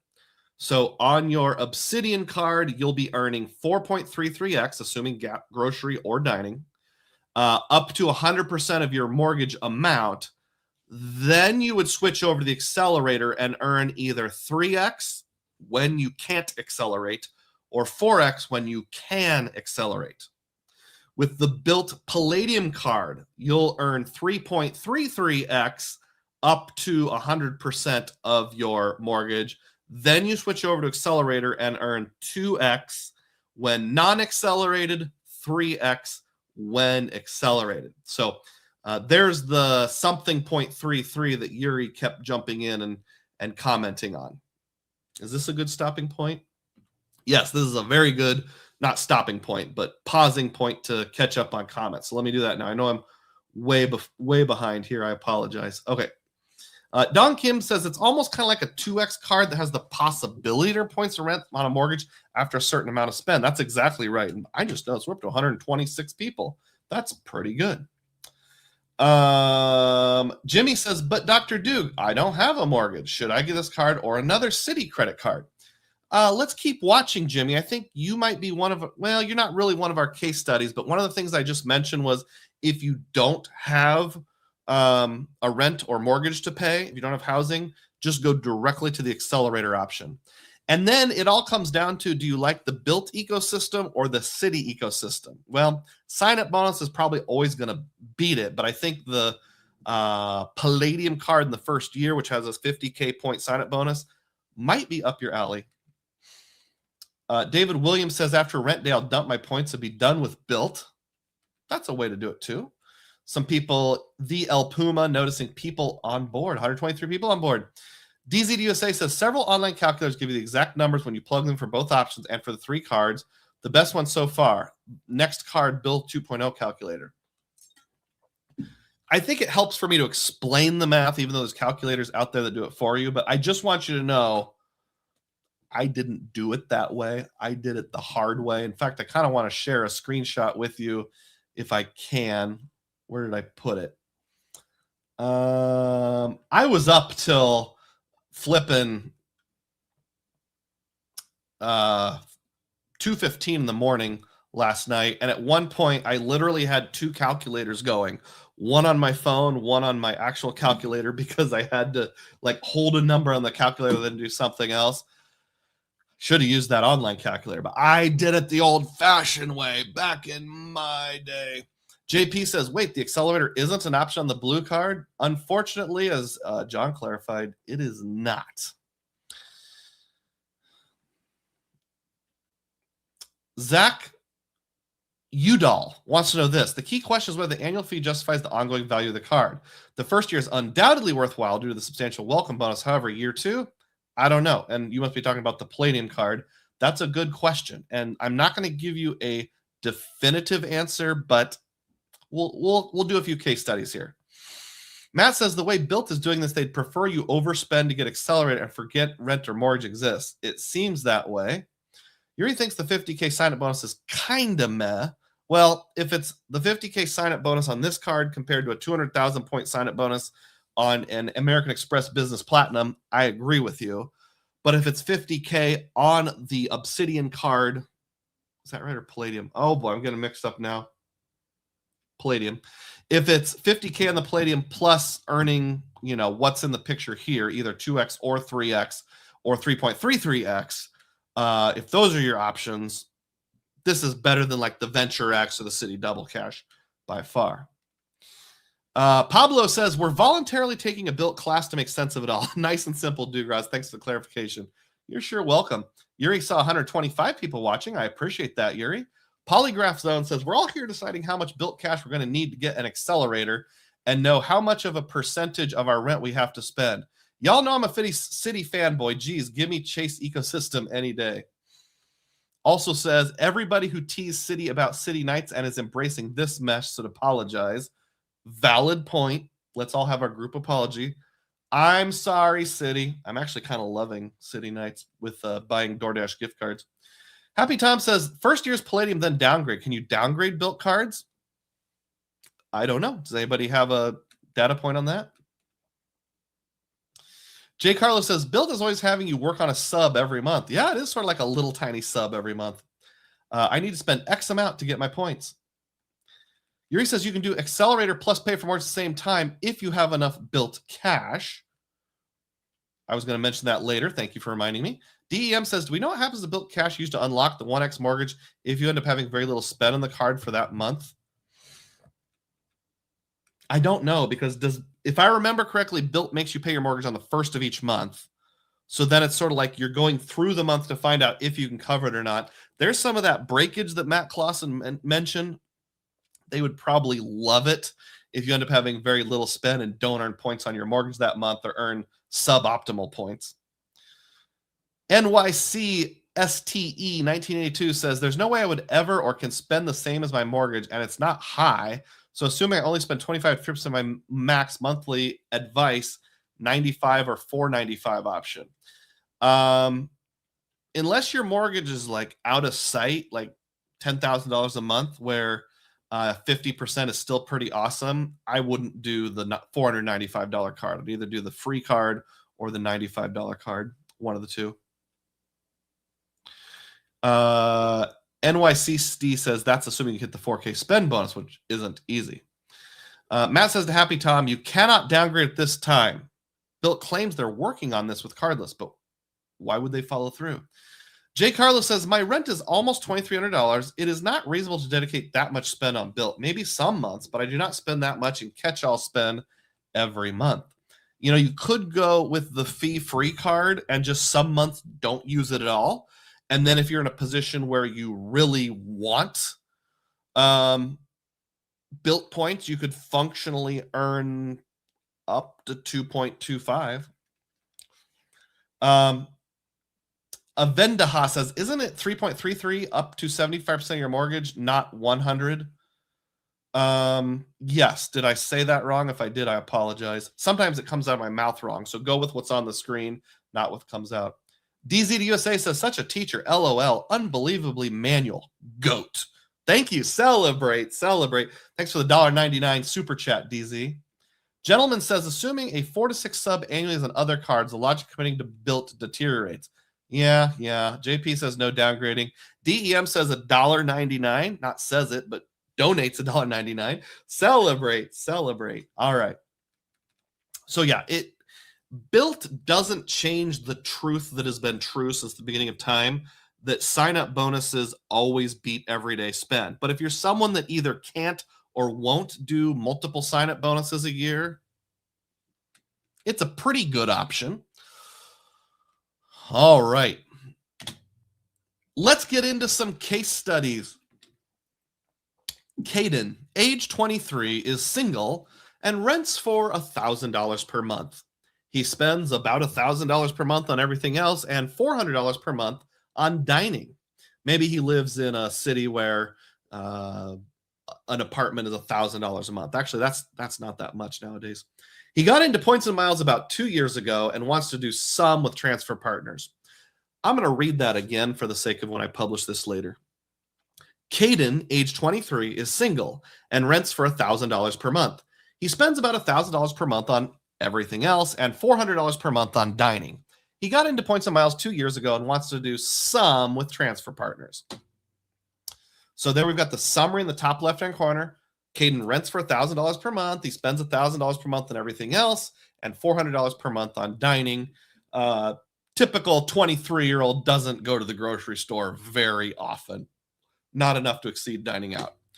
So I think Caden should do the simple option with no annual fee. Let's break that down. He's going to have $1,000 a month of everything else spent, and that's going to get him $1,000. He has $1,000 on rent, so he spends an amount equal to or greater than, but not much above, his monthly rent. So he gets the 1.25x option, which brings in 1,250 points a month. He spends $400 per month on dining, but if you're going to use the BILT Blue, don't bother. Just put your spend on another card. There's so many cards out there that are fee-free and earn 3x on dining, or you can get like Caden could go get a PayPal debit card and earn 5% cash back on dining since it's under their max threshold. So the outcome is he's just going to do his everything else and his rent, nothing else. He's going to earn 2,250 points per month on the first $1,000 of everything else spend. EE stands for everything else. That's a 2.25x effective rate. I would not recommend he keep using the card after that, because if he did, he would only earn 1x. Now let's try it with the $95 annual fee card, the Obsidian card. I'm not going to do each step individually, but just look at the math there. This time, Caden is going to put his dining on the BILT card because remember, 3x on dining or grocery. That'll earn him 1,200 points per month. And the outcome here is 3,450 points per month. That's 2.46x in the aggregate. And if we take all the points he earned, all the spent, and just do spend into points, it comes out to 2.46 on the aggregate. Some are earned at 3x, some are earned at 1x, some are earned at 1.25x, but that's what it comes out to. That's $41,400 per year for a $95 annual fee card. That seems okay. I'm not going to say amazing, but okay. Caden's been into points and miles a little for 2 years. He's only 23 years old. He has kind of low spend. Maybe he's not able to get more than like one new card a year. I think the BILT Obsidian would be an okay choice. Not mind-boggling, mind-blowing, but okay. Now, Caden has some alternatives here. The one we already talked about is BILT Obsidian, $41.4 per year for $95. Let's talk about a couple duos. Let's say he did a Chase Duo, CSP, and a Freedom Unlimited. He would get $32,400 per year for $95. That's terrible. BILT blows that option out of the water. He would get $38,400 per year for $95 if he had the Citi Duo, a Premier and a Double Cash. Better than Chase, but not as good as BILT. And, Chase and BILT both have Hyatt. I still think the BILT is the best option for him here. Now, this third option gets a little bit interesting. If he used a Wells Fargo Duo, he would get 38,400 points per year for no annual fee. Now, if you're comparing the two, of course, BILT's transfer partners and Wells Fargo's transfer partners are no comparison. BILT is way better, but $95 a year, is that worth it? Well, 38,400 and 41,000 are very close to the same. Let's just say 40,000. If I came to you and said, hey, I will trade you. I have 40,000 BILT points. You have 40,000 Wells Fargo points. If we trade and you give me $95, would you take that deal? I bet a lot of people would. Like, I'll swap out 40,000 of my Wells Fargo to get 40,000 of BILT. I'll have to pay $95. Yeah, I would take that trade. I bet a lot of people would. But I think the top option and the bottom option are both acceptable. They're both okay. Now, Caden and the BILT Obsidian card, the high-end card, no, I said that wrong. The BILT Palladium, the $495 card. I'm not even going to address this. Looking at Caden's spend, he's kind of low spend. It's not going to be worth $495. I don't even need to do the math. I kind of did it in my head, started down that path for like 2 minutes, and it became very obvious right away. This is not the card for him. So, but wait, what about a little bit of BILT, a little bit of Wells Fargo? You take those top and bottom options and kind of do a hybrid animal. So if you just use BILT Obsidian, Caden's earning $41.4 per year for $95. But if you did the math here, let's say you did the BILT Blue card combined with the Wells Fargo autograph, you're going to spend your everything else just enough to get the maximum amount of points out of your mortgage, that simplicity option, and you're going to earn 27,000 BILT points per year. You're going to earn 14,400 Wells Fargo points per year because that's where you're putting your I want to make sure I did the math on that. That seems a little wonky. No, that's right. Yeah, $400 dining per month, 3 points per dollar times 12 months, 14,400. Caden's earning a total of 41,400 points. It's the exact same amount of points. You've just shed that annual fee and you've broken up some BILT, some Wells Fargo. Now, you could do the exact same thing with like an American Express Blue Business Cash, for example. If you wanted to do some other ecosystem. I like Wells Fargo because it kind of stands by itself. I think either of these options is good. I don't think you can go wrong either way. I think I would lean a little towards the bottom option for him just because, the thing I like about the Wells Fargo option is you can't cash out BILT points, or you can cash out Wells Fargo points. So he's got $144 a year that he could cash out. With Wells Fargo, he could use that for a choice hotel. That's enough to get you one middle of the road hotel sometimes, as long as it's not a peak time of year, or a couple roach hotels. He's 23. He can sleep in an uncomfortable mattress. That's fine. So I like the second option a little better, but either is good. All right. That's the end of case study number 1. There's going to be a total of 3 different case studies. Let's catch up on comments and such here. 130 people on board. Wow. How about that? Oh boy, a lot of stuff going on. Okay. Fevze says, I appreciate the work you put into that. I'm a little late to BILT 2.0 breakdown. This is a great deep dive. Kerr said in his come meet us press conference, we'd be able to downgrade in year 2. That's one of the reasons why I went with Palladium. Let's hope he's right. JP says, is the no annual fee card secretly the best option? Keep watching. I think for Caden, it's a good option. Matt's not sure if Richard Kerr will still be there in year 2. Jimmy says, before I master the system, do you think this system is sustainable? Careless certainly isn't Wells or cardless. Opinion, please. Save that question for the end. I do have a point on that later. Yuri G said I was paying $10, $20, $25 per month for rent in SFBA in 2006. J3 Carlos drops $2 as a super chat. Celebrate. Thank you so much. James Wynn says Caden should learn to cook. No ands, ifs, or buts. Absolutely.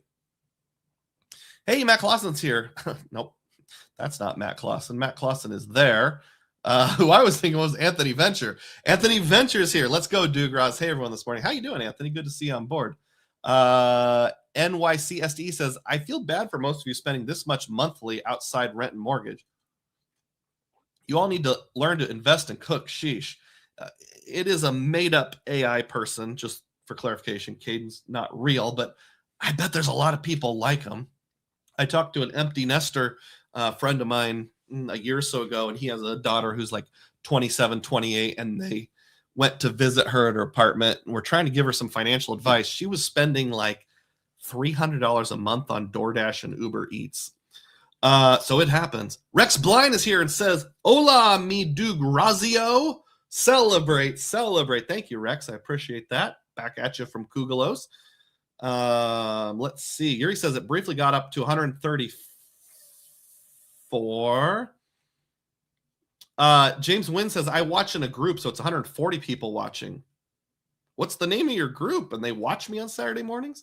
Is this like a weird sports bar, but instead it's Points and Miles, where there's like all these different TVs showing different podcasters and YouTubers, and there's one large TV that has the audio, and that one's mine. Hey, everyone, how you doing? Oh, that could, Ian, you and I need to start a business. New Again says, I want to say Chase is the Josh Allen of banking. Bad enough on the personal side, but inconceivably bad on the business side. Shake my head. I'm not going to go there. James says, Caden doesn't mind annual fees. Anthony loves the breakdown. Rewards Master says, good to be here. Hey, my next case study is just for you, Rewards Master.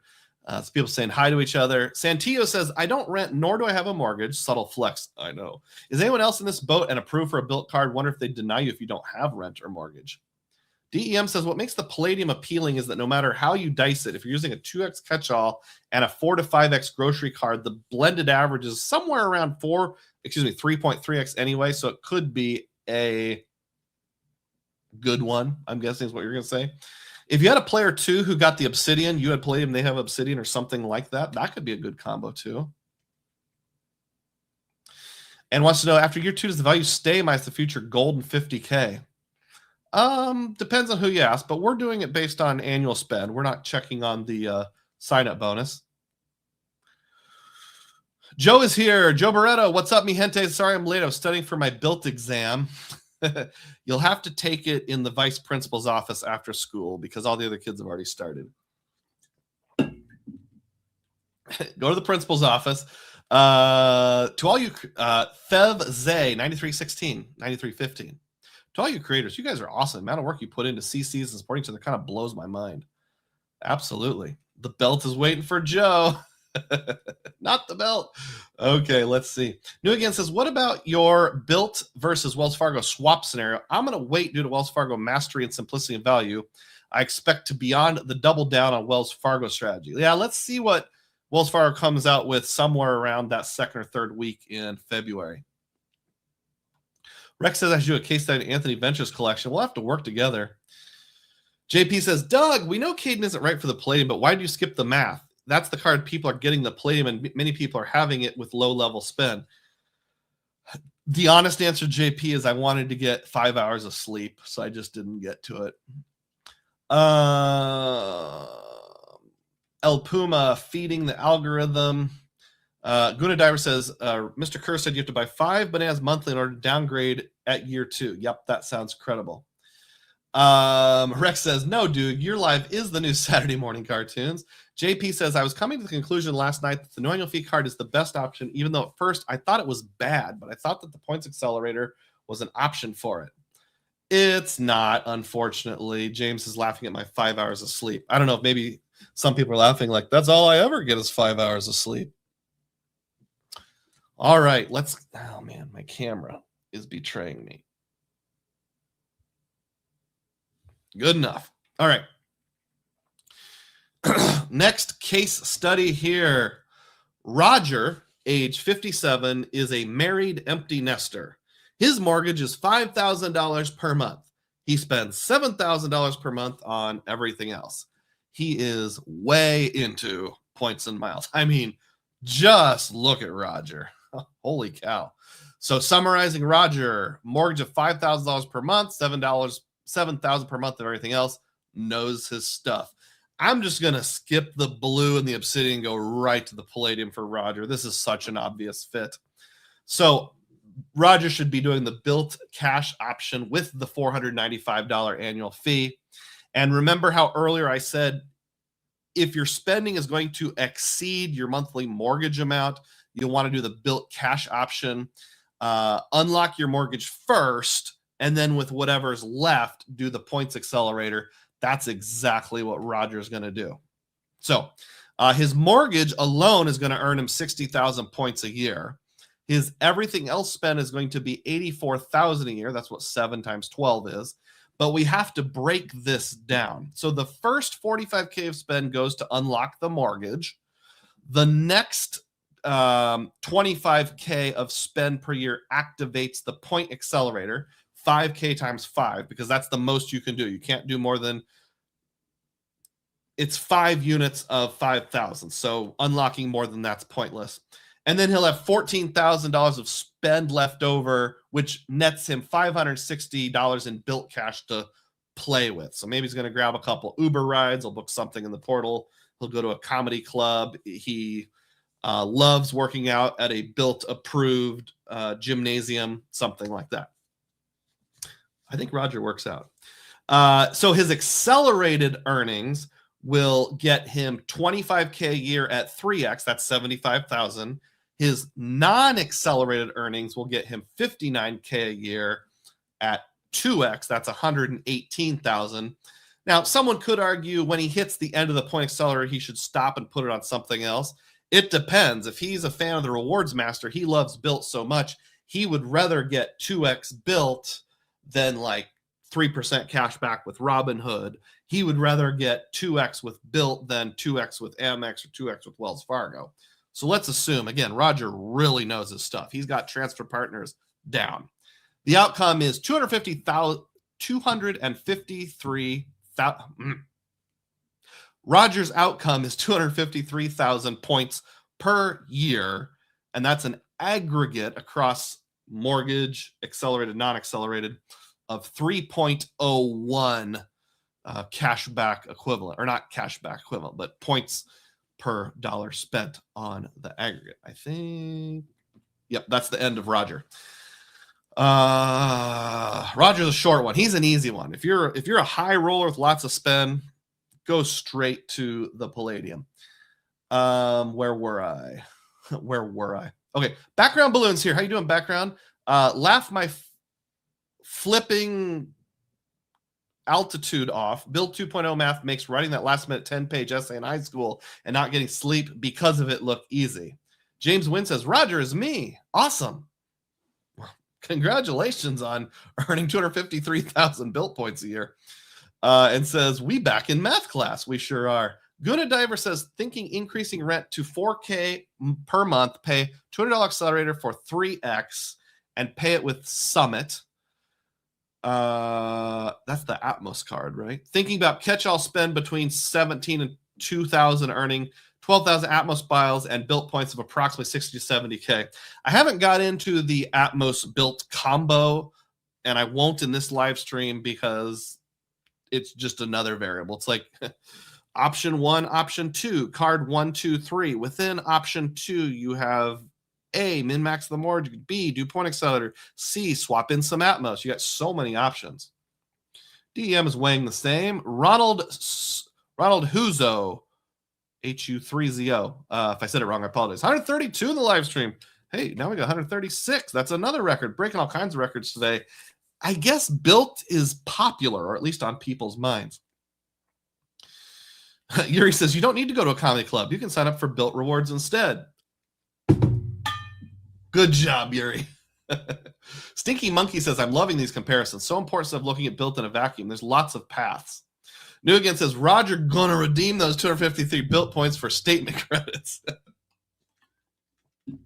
Third bullet point, he knows his stuff. Nemo says the comedy club category is ridiculous. Good Diver says, that's funny. My move would be moving that spend in BILT 3Xs over my Robinhood 3Xs or Coinbase 2Xs. Yep, I think if you're someone that is like Roger and you know your stuff, you've been in points and miles for years, 3X accelerated BILT and even 2X BILT probably beats 3% Robinhood Gold. Nuracan says, I choose the blue pill and see how far I can go into the rabbit hole with BILT this year with an assistive summit. Awesome. Flying Ryan's on board. A little late. That's all right. Rewards Master. I love this Roger guy. Only change. Spend everything on Palladium that's not 5X on Prestige or CC. Prestige is the old Citi Prestige card, which is grandfathered for some people. Only a few people have it, but I know Rewards Master does. Custom Cash, of course, does its custom cashiness. So yeah, I knew you would love Roger. I kind of thought of you when making Roger. Yuri says, I'm the same age as Roger, but I don't have a mortgage. Neither do I have $7K a month in spend. Yuri saw 137. Guna Diver says, I'd like the Atmos miles and about 65,000 BILT points annually. Yep, that'd be awesome. LK-evidence-based money. First time watching live, commenting for the algorithm. Thank you. Appreciate that, evidence-based money. Appreciate it. All right. Now, if you know me, Dugroz from Central Iowa, works a regular office job. What do you think the last case study is going to be? We had a 23-year-old who lives in a city and rents and has low spend. We had Roger the high roller, who's probably like a high-end doctor, lawyer, businessman, something, and knows his stuff and earns truckloads of points. I forgot this slide about Roger. I just wanted to give a reminder. This is pretty obvious. Roger can still do whatever he wants with his other stuff. He can do Amex Gold with dining. He can do Wells Fargo Autograph Journey, CSR, Amex Platinum for travel. He can put gas on a Citi Premier, custom cash, whatever. So Roger is only using this towards his mortgage and his everything else. He can still do whatever he wants with other cards and probably will. All right. What do you think the third case study is going to be? We've got a high-end guy. We've got a low-end guy. Let's meet Leon. I like Leon. He looks like a great guy. Leon, age 44, married with 2 kids. His mortgage is $1,500 per month. He spends about $2,000 per month on everything else and $1,000 per month on groceries. He is well into points and miles and wonders about letting BILT handle a big chunk of his spend. How you doing, Leon? Let's talk this over. Let's spend some time with Leon. So there's the summary, top left. Mortgage $1,500 per month, $2,000 per month of everything else, and $1,000 per month of groceries. For the sake of comparison, we are going to assume this is actual grocery stores, Hy-Vee, Safeway, Ralph's, whatever. Not Walmart, not Sam's Club, not Costco. All right.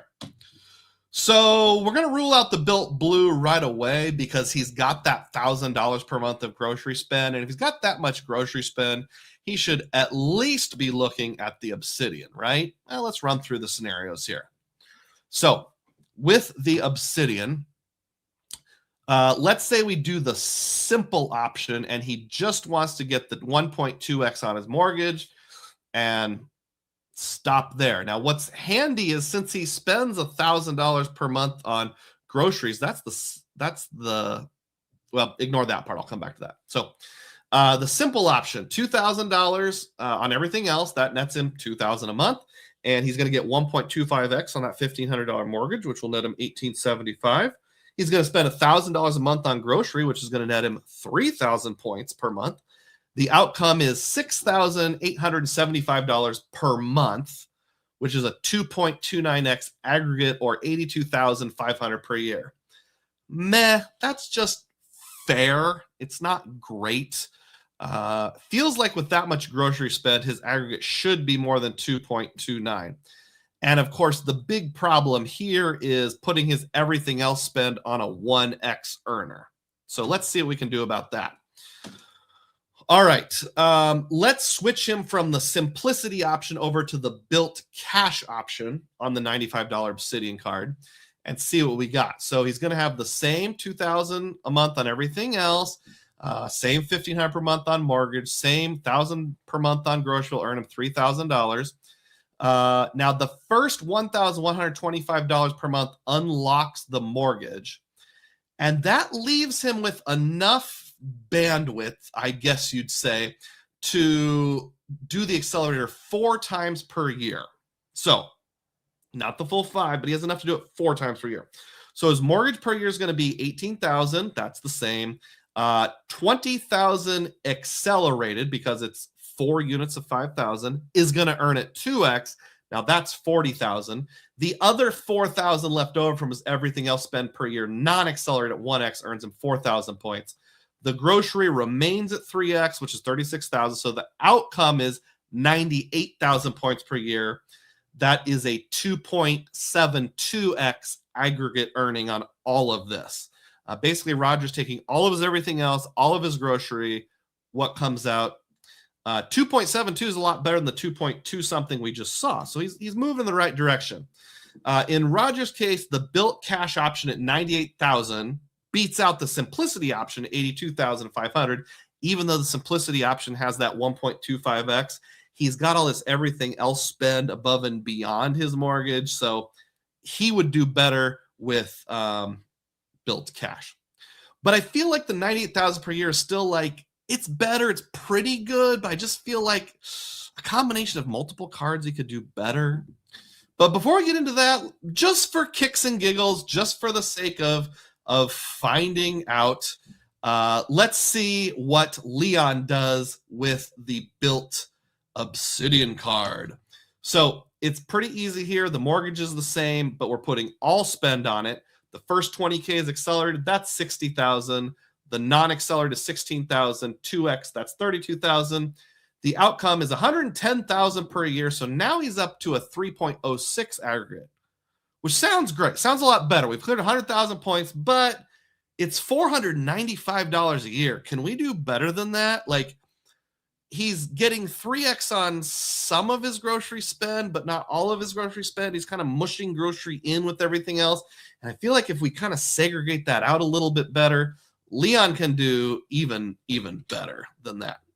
So far, the best options for Leon are the Obsidian, earning 98,000 points per year at $95 an annual fee, or the Palladium at, did I say that right?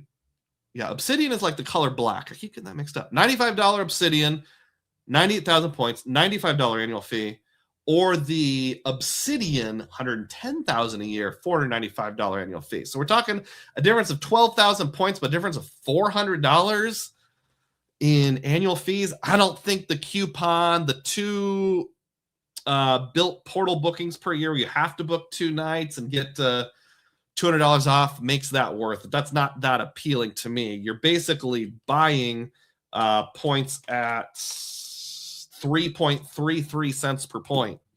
I would go with the Obsidian option. I would take slightly fewer points, but save that annual fee money, because, you know, travel has to pay for itself in my book. So let's do a little experimentation. Let's try Palladium plus something else for grocery. So let's say Leon does a pairing of BILT, Palladium, and the Capital One Saver card. And I tucked a little tiny Venture 1 down the corner, because even though we're not going to spend on it, just to turn your Capital One points into points, you have to have one of the Venture cards. This one's the no annual fee one. You could go up to the Venture. You could go up to the Venture X like I have, and I have anyway for other reasons, lounge access, it's my oldest card, etc. So don't think of it as an annual fee, since you're already paying that for a whole different reason. But we got the BILT Saver combo. So For the $495 annual fee, he's going to unlock his mortgage, and then he's going to spend $24,000 a year, the same as what we did before. Now, this time he only has enough spend to unlock the accelerator thrice, 2 from spending, once from the free $200 of BILT cash. So he gets $15,000 that's accelerated at 3x, that's $45,000. He gets $9K that's non-accelerated, that's $18,000. He will earn $81,000 on his BILT Palladium card per year. The 0 annual fee saver card, he'll put his groceries on that, earn 12,000 points per year. At 3x, that's 36,000. So the outcome is 36,000 points per year. That's a total of 117,000 points, but they're not all BILT. It's 81,000 with BILT and 36,000 with Capital One. I don't like Capital One points as much as BILT points, but you could always use like the travel eraser for a penny each. It kind of gives you, $360 in cash-ish a year. You've got your options. You can do your rental car and your Venture X, whatever. You got lots of choices there. So far, Leon has the 3 options. I'm going to rule this out. The BILT Palladium, it's just too expensive. The Obsidian, that's okay, but I like this even better. Of these 3 choices, I would take my BILT and combine them, but it's a $495 annual fee. I don't love the high annual fee, but I like the higher points. I guess I'm kind of riding the border between this choice and this choice. I'm not sure which one's better. One more option. Let's go over one more option here. Remember how earlier JP was saying, like, is it possible the BILT Blue card is actually the best card? Well, let's think about taking your existing ecosystems and just pushing in the BILT Blue card. And what Leon's going to do is use just enough to unlock that mortgage. So his mortgage is $18,000 a year. That's 18,000 points. He's going to do 75% of the spend to unlock that, not the 1.25x, just the unlocking 1x thing. And that's 13,500 a year. So he's going to earn 31,500 points per year, which is 2.33x. Hey, we saw that number earlier, way back when Mr. Roz was doing it. So he's got a little bit of Mr. Roz in him. And then the rest of everything else is going to go on a Citi double cash and earn him $21,000 a year. And then all of his groceries are going to go on the Strata Premier and earn him 36,000 points per year. Well, what does that come out to? That's a total of 88,500 points. You got 31,500 on BILT, 57,000 on Citi, and you've only paid a $95 annual fee. So where does this fit in amongst the other options? So the option where I was doing just the BILT Obsidian card, he was making $98,000 a year with a $95 annual fee. Over here, he's making $88,500 for a $95 annual fee. Now, this is slightly less points, but one thing that could be appealing is you're not putting all your eggs in one basket. Leon has some Citi points to use. I think either of these is a worthy combination to consider.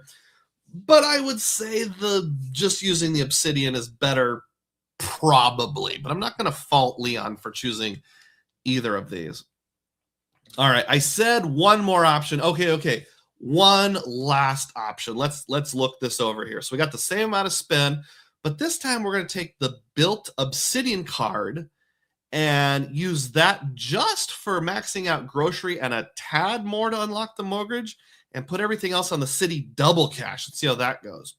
Now, in this setup, you have to have a Citi Strata Premier to use the Citi thank you points at full value for transfer partners, but you're not actually spending anything on the Strata Premier, at least amongst what Leon's considering here, just his everything else in his grocery. So the mortgage is going to be the same. The grocery is going to be the same. He spends enough on grocery to almost, but not quite unlock his mortgage. He has to spend an extra $125 a month on everything else to unlock the mortgage. That's going to get him a measly 125 points a month. But you add that together, you got 4,625 BILT points per month. That seems like a lot. Are you following me here? He's using his grocery where he's earning 3x points anyway to unlock as much of that mortgage as possible to get up to that 1x unlock option. Now, the remainder of his $2,000 a month on everything else that didn't go towards $125 to finish the unlock is going on the double cash. This sounds complicated, but trust me, that gets him 3,750 Citi points per month. His overall points per month comes to 8,375, which is a 2.79x aggregate. And now he's clearing 100,000 points per year, 55,500 BILT, 45,000 Citi, and he's paying $190 in annual fees. Now, I want to note here, take these amounts together, $1,000 a month towards the grocery, $125 per month. This is doing just enough to unlock his mortgage, but doing as much of that as possible as grocery. I think that's a good strategy for the Leons of the world. So here's the final redemption options for Leon. Leon took the most math. Leon had me going absolutely crazy. You could just go with the Obsidian and get $98,000 a year and pay the $95 annual fee. You could just do the Palladium, get $110,000 a year and get a $495 annual fee. That's not very appealing to me. You could do the Palladium Capital One Saver combo, get 117,000 points, but you're still paying the 45,000 annual fee. I don't really like that either. Or you could do the BILT Citi combo and get 100,500 points per year for $195 annual fee, 55,500 in BILT and 45,000 Citi. Bottom left, I think, is a bad option. The other three are all acceptable, but I actually like the bottom right option the best. Taking BILT Obsidian, carving out my grocery spend to unlock the mortgage, and walking away with over 100,000 points a year for only $190 in annual fees. Now, if you're doing the math here, the difference between 100,000 and 117,000 is 16,500. And the difference in annual fees, just rounding, let's say this is almost 500, this is almost 200, that's 300. So 300 divided by 16.5 is 1.81 something cents per point.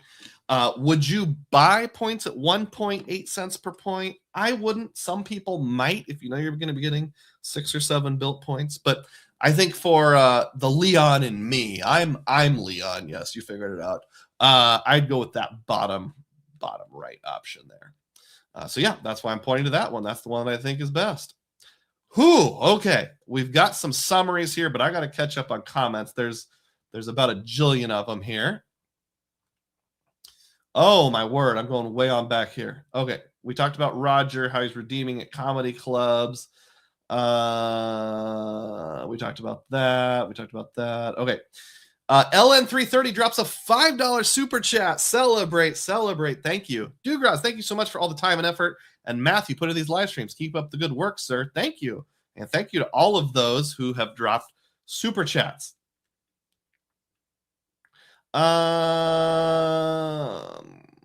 Let's see. Good Dive agrees that Rewards Master is covered. Dem says he fits the Roger profile. That's our high roller. Good card for me. I just need to figure out to integrate Summit into my setup this well. Let's see. Happy Tom. I just realized this is Dugroz's video application for BILT. So yeah, I will admit that I was thinking through what I was going to do, and I was Leon, and that's helping me make a decision. Let's see. And Good Diver says, yep, Dugroz is going to apply for the BILT 95 option. Bet. James Wynn says, what does Leon do? Big balling. Let's see. Dem says the BILT cash might be usable for one-time stats upgrades for transfer bonuses. The sub 300 can help with that. Guna Diver says I got a ton of Citi thank you points in a year. Last 12 months I earned 589,000 thank you points. Citi is king. Amex is just upgrade downgrade option at end of year for me, and use Palladium as my catch-all card. That kind of makes sense. Now, how are you earning that many Citi points? I bet you're doing one of two things: strategery, or somehow getting multiple applications. JP says the cash expires, so if you're waiting for a big transfer bonus, you are gambling. DEM says he's aware. $100 can carry over. I'll be using Points Accelerator as well. I have pretty big spend each month, just figuring out if I'm running mortgage through Palladium or Summit. See, I can't read all of these. I apologize. Happy Tom says, super valuable stuff, Doug. This video belongs behind a paywall, payable with BILT cash, of course. I can see what you're saying, but I'm trying to use this to bring people in. And since I got up to, 130 people, I'd say it's working. DEM has about 1.75 million thank you points currently. Whew. Guna says, Atmos and American Airlines is the key value for me. Well, maybe you can do like the Citi and BILT hybrid then. So you're getting both. That's what Leon is leaning towards. Leon. Let's see. You're sitting at 4 million thank you points. Holy cow. Okay. Kevin Wynn says, it's so confusing to unlock mortgage with BILT. Yeah, maybe. Okay. Febze says, I'm not sure I understand why you'd want to pay an extra $95 to get only 3K more in points. Is it because you already have the CSP? I got too far along, so I'm not going to be able to answer that. I apologize. Scott says, I love this breakdown. Don't forget, BILT can still be used for 1.25x of the travel portal. Data points showing that BILT portal can be okay. I think can is the key word there. Yeah, I might mention that a little bit. Let's see. Where were we? Okay. JP Knowledge says, why not just remove the BILT card from the bottom right? Is the added 1 point for rent even worth it? Let's see. You said bottom right. How do I get back to sharing my screen? There we go. Is the extra 1 point for rent even worth it? Well, see, here's the thing. BILT points are valuable and are in some ways uniquely valuable. Hyatt, Atmos, etc. So I'm assuming Leon knows enough that he's going to want some BILT points and some Citi points.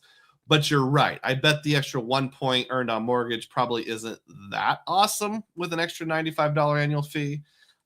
It just depends on so many variables. And that's the point of what I'm trying to say is there's all these variables because it's not just, do I use the card? It's how do I use it in conjunction with my other stuff? I think for low spenders, it's kind of easy to figure out. For really high spenders, it's easy to figure out. Those of us in the middle are the ones who struggle more. New again says your current understandably outdated soon. You know, BILT's gonna make some program changes in the next few months, right? Yeah, they probably will. Don't hoard your BILT points. I think that's kind of the key. All right, let's wrap this up, boys and girls. So, who is a BILT card best for? I think we've kind of found some easy answers here.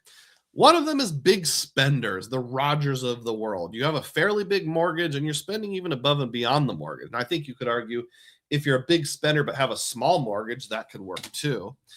Especially if your everything else spend well exceeds your mortgage. Yeah, obviously, that's an easy one. And you know your stuff and how to use those transfer partners well. I think it's also a good option for small spenders who rent, you know, the Cadence of the world who are just kind of getting into it, need kind of a starting point. Maybe you can't do a bunch of sign-up bonuses. You can only get 1 or 2 cards a year and you want to keep it kind of simple, but you're also learning points and you know you're going to use Hyatt a few times. I think for that person it can be good and no annual fee. The middle is the trickiest. The Leons of the world are the hardest to figure out. Because you just have to do all this different math. You have to do all this different kind of breaking down. And as JP pointed out, you know, you could just stick with Citi and you would have a result that's kind of similar. You know, is it worth, you know, having access to BILT points? BILT points are valuable, no doubt.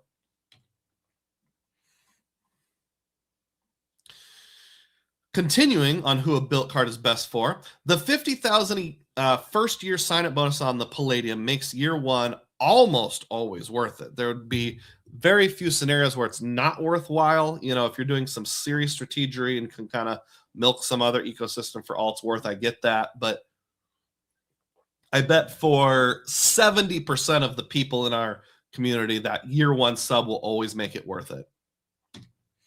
There are some downsides to BILT 2.0, and let's go over them. Everything else spend is best used for subs, and this pulls away from it. So even though the Rogers of the world have a lot of everything else, even though the Leons of the world have some everything else, that everything else goes towards subs. So like, I've said before, we buy a lot of stuff at Walmart, which doesn't code as grocery, so it's just everything else. My car insurance, it's home and auto combined. I don't escrow it. I just pay it directly, is $400 a month. Well, anytime I'm working on a sub, guess what the first things to be added are? Walmart and the car insurance. If I commit to BILT and I'm trying to do this strategy with everything else all the time, it pulls away from that pool that I use for subs. And subs are always going to win over everyday spend, or at least almost always, unless it's like a terrible sub, like you get the Bass Pro Shop gift card and get 3 free lures in the fishing section or something like that. Then you might just want to take your BILT points.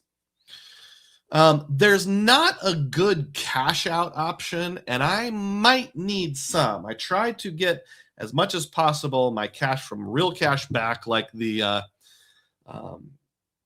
PayPal debit card or something along those lines, from bank account sign-up bonuses. But every once in a while, I need to cash out points from a currency where you can do that, like Wells Fargo, Citi, Chase. It's not even an option here.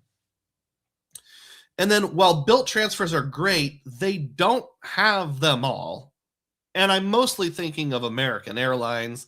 You can't transfer from BILT to American.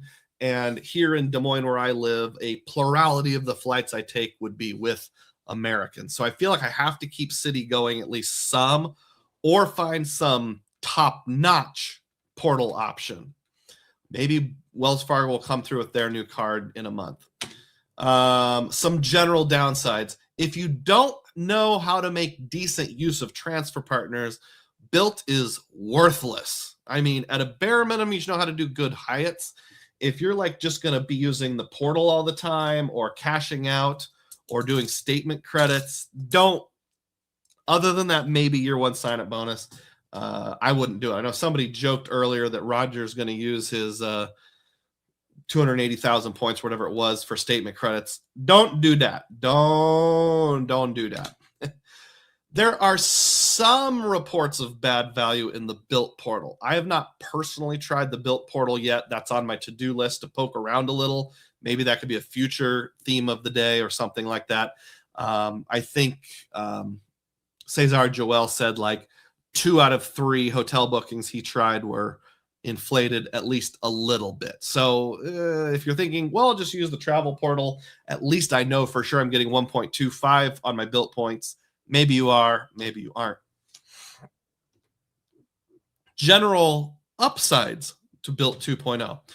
This finally answers the how to deploy my mortgage payment question. I think if you're like me, for the last 6 years, I've been paying my mortgage. It just goes out as bill pay. There's no points earned. It's just like, functionally, I'm writing a check every month.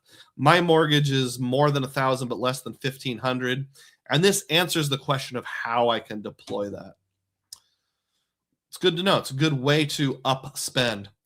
There are great transfer partners, especially Hyatt. Even if you keep it pretty basic and you're just kind of a road warrior hitting up Hyatt places and Hyatt houses, it's awfully hard to go wrong with that.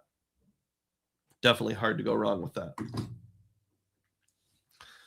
And then the point accelerator is dope. I think, once you've met the mortgage, being able to go from 3x to 4x, or from 2x to 3x, or 1x to 2x is just a pretty awesome thing. I think they have figured out a way to make sure you're not getting 4 bananaed, if you will. And I think the BILT cash actually makes sense from BILT's point of view, but it's also kind of dope.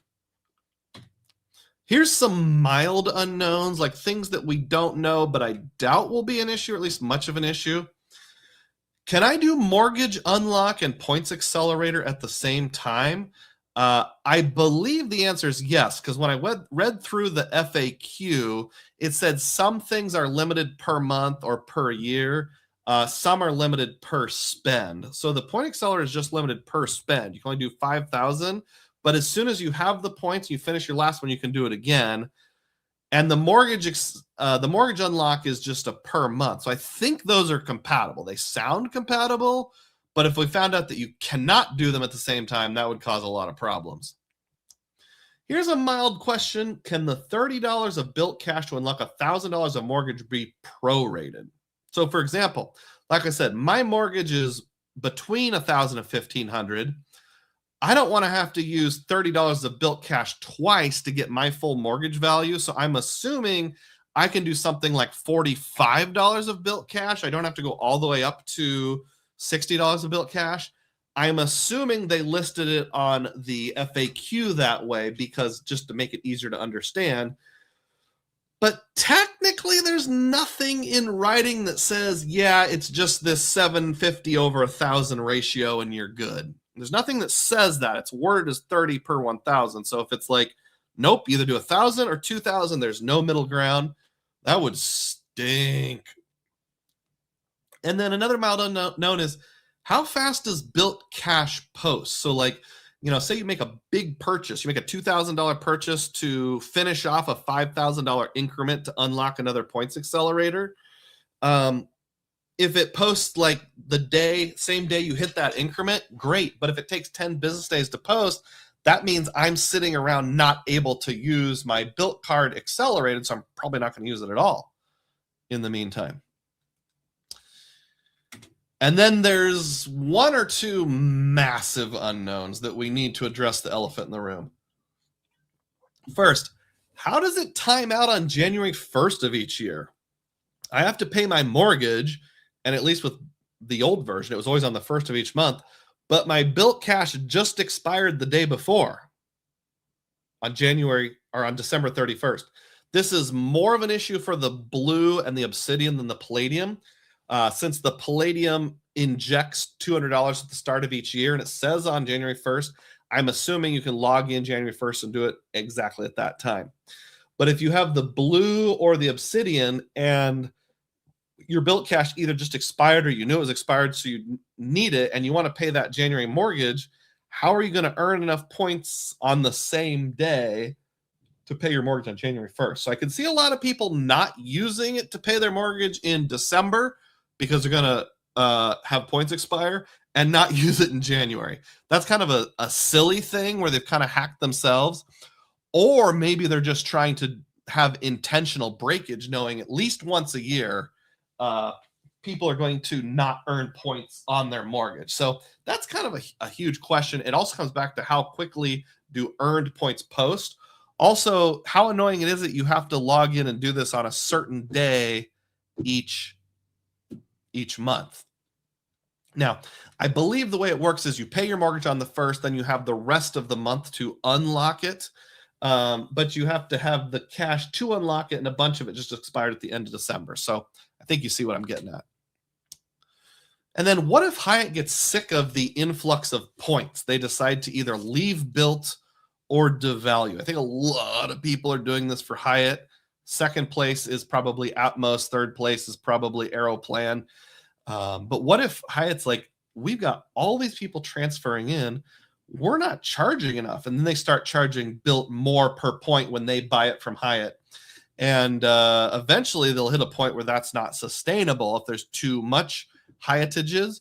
And if they can't negotiate, one of two things is going to happen. Either they're going to leave BILT or Hyatt's just going to devalue. So if all of a sudden, category 1 doesn't start at 5,000, category 1 starts at 8,000 or something like that. I could legitimately see that happening. And then what everybody's wanting to know, is this sustainable? Well, this is just my opinion on the sustainability question. And I think it's a mixed bag. Mixture. Some aspects I think are sustainable. Some aspects are not sustainable. I think BILT has set up a system where they avoid the 4 banana problem, where people aren't spending just these tiny amounts and unlocking their mortgage, because the only way to unlock your mortgage is to spend at least 3/4 of what that mortgage is, at least to fully unlock it. If you get partial points, it's proportionate to how much you spent. So they're not just fronting money forever and ever. The part that I think might not be sustainable is the BILT cash part. 4% built cash to do the unlock seems kind of generous, and I wouldn't be surprised if that's pulled back to 3% or 2.5% in the near future. I don't think we have the situation anymore where the card issuer is going to go almost bankrupt. Wells Fargo wasn't really bankrupting, but Wells Fargo was paying through the nose. I think they've set up a system where that's not going to happen anymore, and I'm assuming cardless, did the math and figured it out. So I don't think that's going to happen, but I do wonder if after the venture capital starts to dry up a little, after they get a year or two down the road, if just the built cash is not going to be quite as rewarding, or they're going to do even more strings attached. Like you can only unlock your mortgage 6 times a year, or you can only use points accelerator 3 times a year instead of 5 or something like that. Because let's face it, this card appeals to those of us in the community who are trying to maximize it. So everybody's going to know all the hacks to do the maximization. So some people were kind of wondering what I will do personally, and I am still thinking it over. I wasn't in on BILT 1.0 or 0.0, whatever it way used to be. So I don't have to hop in by end of month or anything like that, but obviously I am most like Leon. I'm leaning this way to doing the thing where I take my BILT card and add it to my Citi setup, put groceries on there, and then just a little bit more to unlock it. The downside there is I will have to figure out a way to spend about $1,000 per month on grocery stores, because right now we do all of our grocery spend, not all, we do 80% of our grocery spend at Walmart, which doesn't code as grocery, and it's not as worth it if you do that. So like Hy-Vee sells lots of third-party gift cards, so I could buy dining gift cards there, I could buy Casey's gift cards, I could buy a Hy-Vee gift card, then run right over to the Fast and Fresh and buy gas. So I could have it code as groceries, but get enough things elsewhere that kind of shifted around. Or I could do some shenanigans, but I have a feeling BILT's going to be on top of shenanigans. Someone said Richard Kerr was one of us, so he knows all the ways to beat the system and is going to quash it. And to answer JP's question about why not just stick with a Citi setup, because I still want to earn some BILT points for either Atmos, Hyatt, Aeroplan opportunities as they come along, those sorts of things. So basically, I'm going from a $95 annual fee to a $190 annual fee to diversify a little bit. I might change my mind, and you can talk me into it. You can talk me out of it. Maybe you're like, Doug, you should totally get the Palladium. Let's see. Let's just see what happens here on this. I don't have to apply for any of them right away. I can wait till March or April. That's totally fine. And that's the last screen. That's it. That's the BILT 2.0 decoded math. Whew, it's been a ride. We still have 110 people on board. Awesome. Thank you for joining us. Let's catch up on comments here, and then we'll get into our community tab question. I'm way behind, so I apologize. I'm not going to be able to get to all of them. I would like to log off by 1 o'clock today, 1 o'clock Central Time. All right.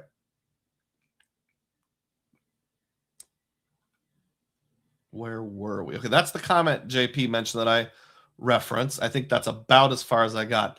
Avendya Ha says, I would buy the Palladium annual fee to throw $200 hotel credit plus $100 BILT cash towards a couple of 2-night weekend trips during the year. I've already got hotel coupons and credits coming out my hind end. I don't want more. Yuri doesn't think BILT points are that extremely valuable. You only get Atmos and JAL, but you get max at 3x. Well, thank you. I get 5 to 10 rates.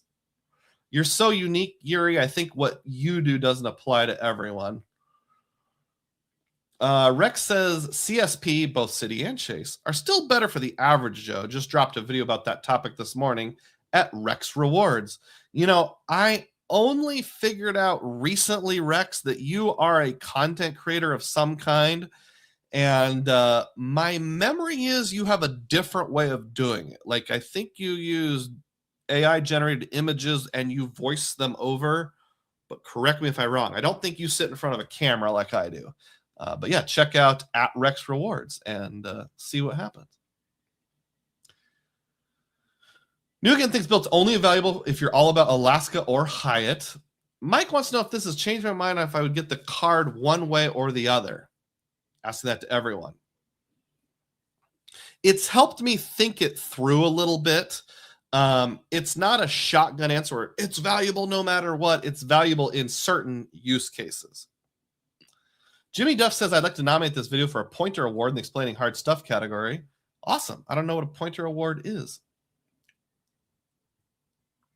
JP Knowledge says, thank you for confirming some of my math. You've saved me time on research for a new video I'm making. I was up doing very similar math last night. And drops a $10 super chat. Celebrate. Thank you, JP. I really appreciate that, and I'll be looking forward to yours. I know you did a live stream last night. I really wanted to watch, but it was while I was finishing up my job, my 9-to-5 job, and preparing for this. Nemo says, thanks for the breakdown. Awesome. Guna Diver says, thanks for your analysis. I appreciate it. Stage 3 Cam 258 says, you can book AA flights with Alaska. That's true, and I have done that. When we flew from to Arizona for Christmas break, on the return trip, we got that exact thing. I used Atmos points to book American Airlines business class. It was like 40,000 a piece, something like that. It was very reasonable.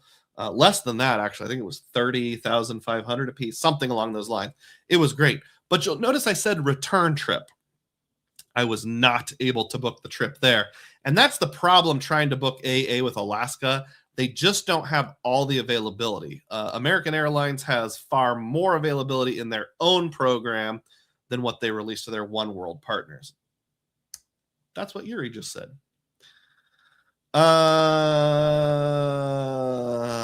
And that's what New Again just said. JP says, I still can't pinpoint an exact number that makes sense, though, for built cards for people. The example you gave for Roger works, but I'm trying to find an exact number. Challenging. Well, it's somewhere between... What was Roger? I got to go way on back. Roger.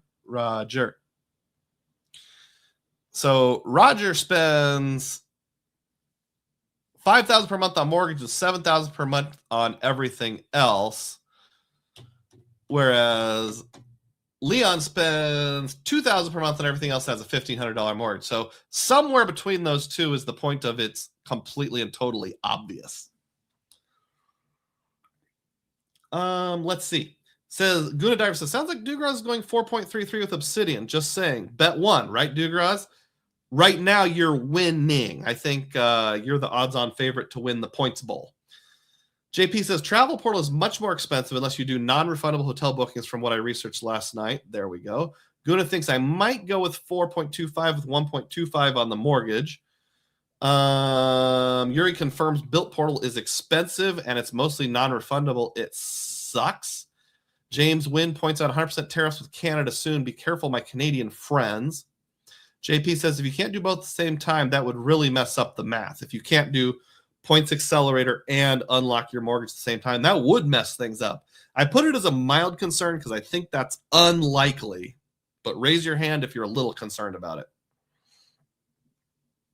Nurkin wants to know if BILT will come up with an option 3 right before it goes live on February 7th, just to mess with all of us, maybe. Mike says, the Dugroz math is the reason we come here every Saturday. You're here to teach us so. Thank you for your efforts. Thanks, Mike. I really appreciate that. Tesla Road Trips is on board. Yuri says, BILT is no problem for Hyatt. Chase earns much more points than BILT. Okay, well, that's a good thought process. Tesla thinks the problem is more people earning 3x with good partners.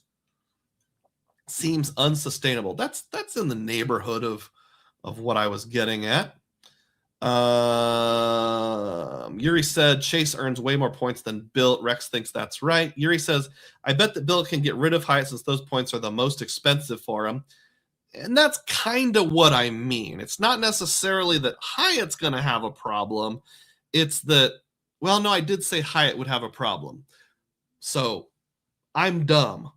But my overall point still stands. Whether the problem is initiated by Hyatt or initiated by BILT, if Hyatt's like, hey, notice that you've quadrupled the number of points you bought from us.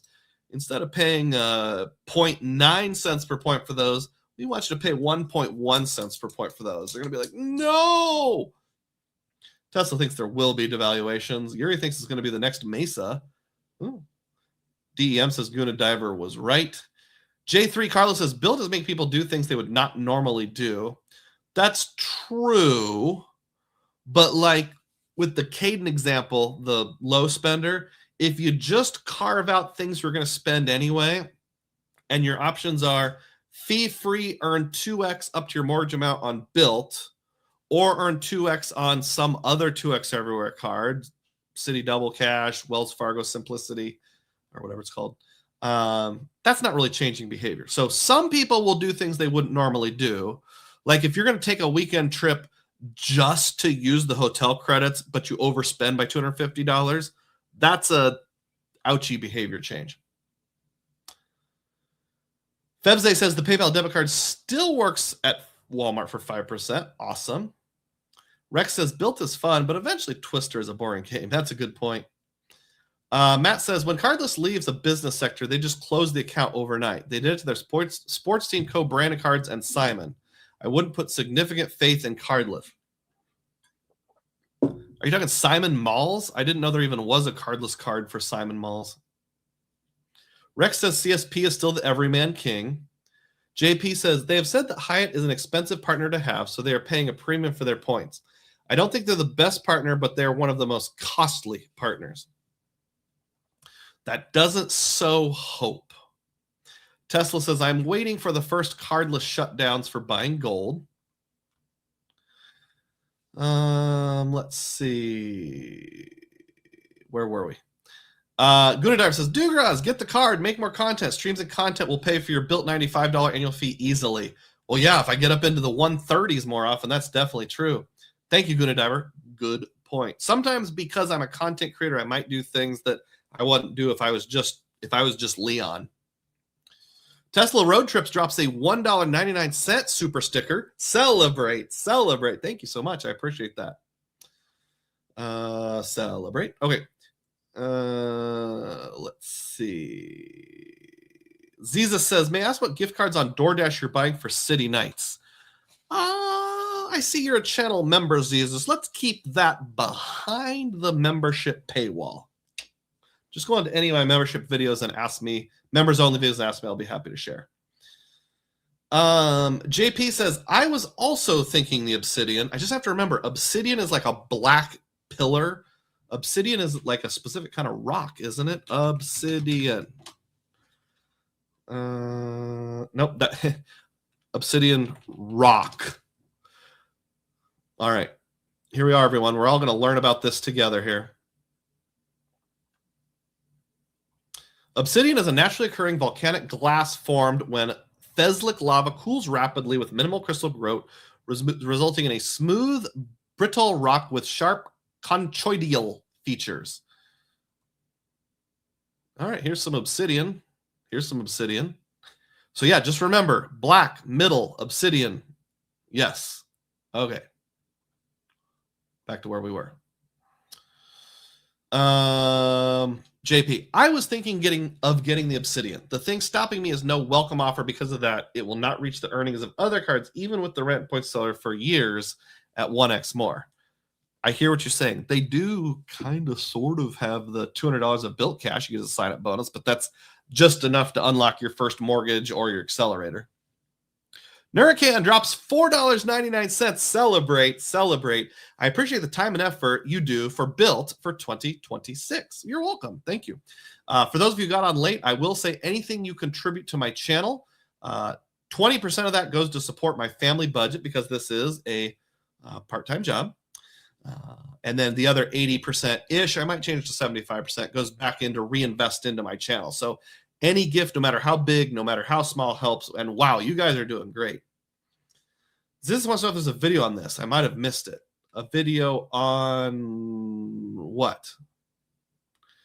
That did mean Simon Malls. Okay. Hey, I've caught up on questions. I admittedly had to skip a few to get there, and I apologize for that. All right, let's go to our community tab questions. So every Friday, at least almost every Friday, usually between like 5 and 7 p.m. Central Time, I will post a picture on my community tab, and you can guess where that picture was taken. You can also ask me anything. I generally like it to be topical, like about the theme of the day, but you don't have to.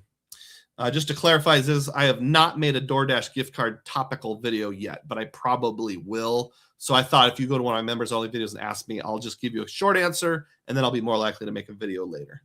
I don't want to discuss it out here in the open amongst the plebeians. Thank you for clarifying that. Last night I posted this picture. It's a picture of me in some sort of building or place with some wallpaper and a picture of Andrew Jackson and some old-timey looking dudes discussing something. And you're supposed to guess where that is. But remember, you can ask me anything whatsoever, and I doubt I will be offended. Let me get to there and pull it up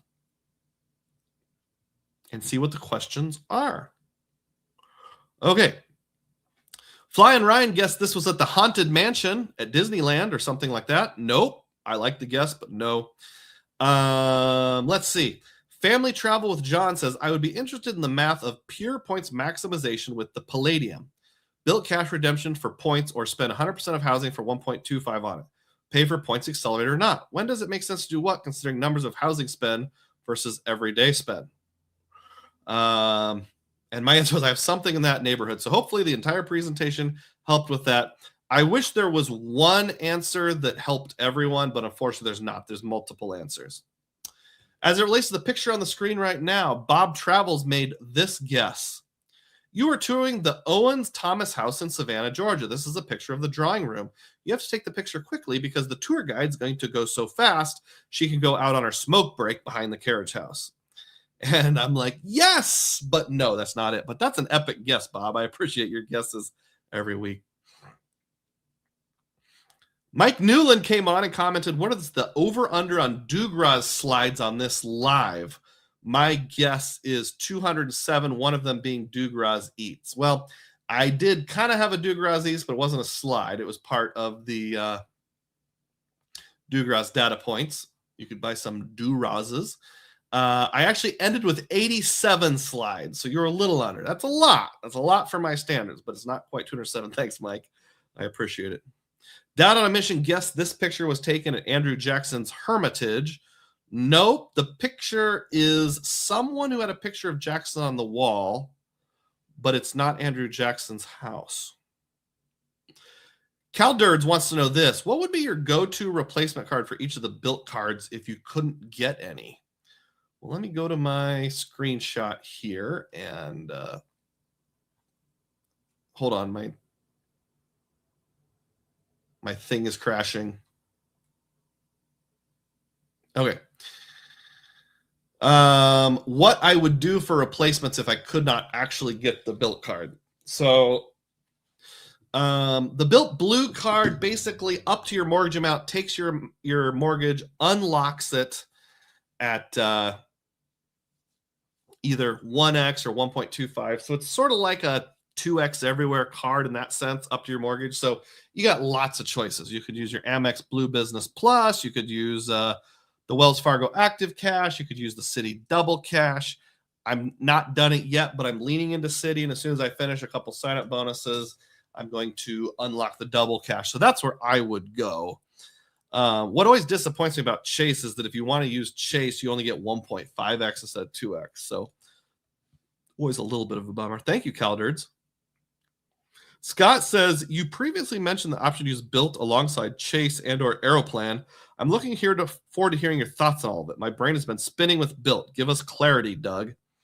So just to clarify, I only got into my Leon example with like him spending on grocery and everything else. I could do another Leon. I could do Jerry or Lenny or Frank or Carl or Win or Sally and say, hey, let's take this piece here, combine it with this. I use a lot of rotating categories with my Freedom Flex and Freedom cards.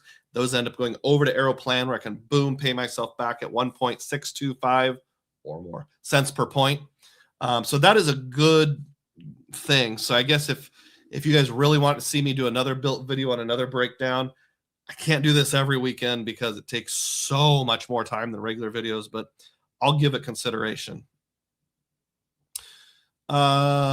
Ron Burns took a guess that this picture was a historical building of some kind on the East Coast, and it is historical, but it's not on the East Coast. He wants to know, could I see having a simplified setup of only BILT and Citi? Yeah, I could, but I still want to do my Aeroplan thing, so I can't completely go away from Chase. But I think like my everyday spend could definitely be a combination of BILT and Citi. JP Knowledge said, BILT math is hard. Trying to do an honest video comparing the BILT Palladium to the Venture X and looking over all the possibilities. There's a lot of different comments here. I won't read the whole thing. Factoring what we consider to be a reasonable difference on annual fee, etc. Yeah, I said at the beginning, if you're a Roger and you're just going to take this card and use it for everything else because you love BILT, it is simple. But if you're a middle ground everyman and you're trying to figure out what card do I take out of my wallet, put in BILT, it is complicated. It is complicated. I mean, let's face it.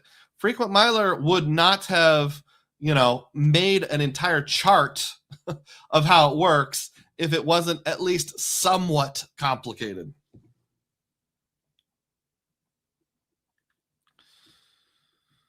Okay, that's it. Now let's get to the correct guesses here. Luke D. Johnson correctly guessed this is the Abraham Lincoln Presidential Library and Museum in Springfield, Illinois. And in order to make this work, I did slightly trick you. On the community tab, if you just looked at the preview picture, it was this. But if you actually clicked on it to see the full picture, then it looked like this. And there's kind of that tallish guy standing on the left. So this is supposed to be like Abraham Lincoln before he became president and what he's deliberating and all that kind of stuff. Here's the same picture from a different angle. Maybe this was when he was president, actually. This might be his cabinet now that I think about it. Here's a picture of the Lincoln Library. I would recommend it. I didn't have enough time there. I wish I had more. Out in the open, they have these life-size statues of Lincoln and his family. And then here's a picture of the law office recreated that Lincoln worked at. Not in the same building. It's down the road a little bit, if you're wondering where I got these. So yes, I went to Springfield, Illinois. Those pictures are from 2022. I went back, I think, in the fall of 24. Does that sound right? YouTube experiments here and wonders if it's my living room. Hey, Deborah's, should we decorate our living room like this? I like it.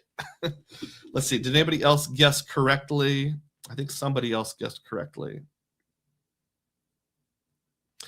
Hare Muntz guessed correctly. Hey, it looks like the Abraham Lincoln Presidential Library and Museum. Sorry, I won't catch the live tomorrow, but I am interested in BILT. Very good. So Hare Muntz, both you and Luke D. Johnson get 1,000 Dugroz points each for guessing correctly. Boom. There you go. All right.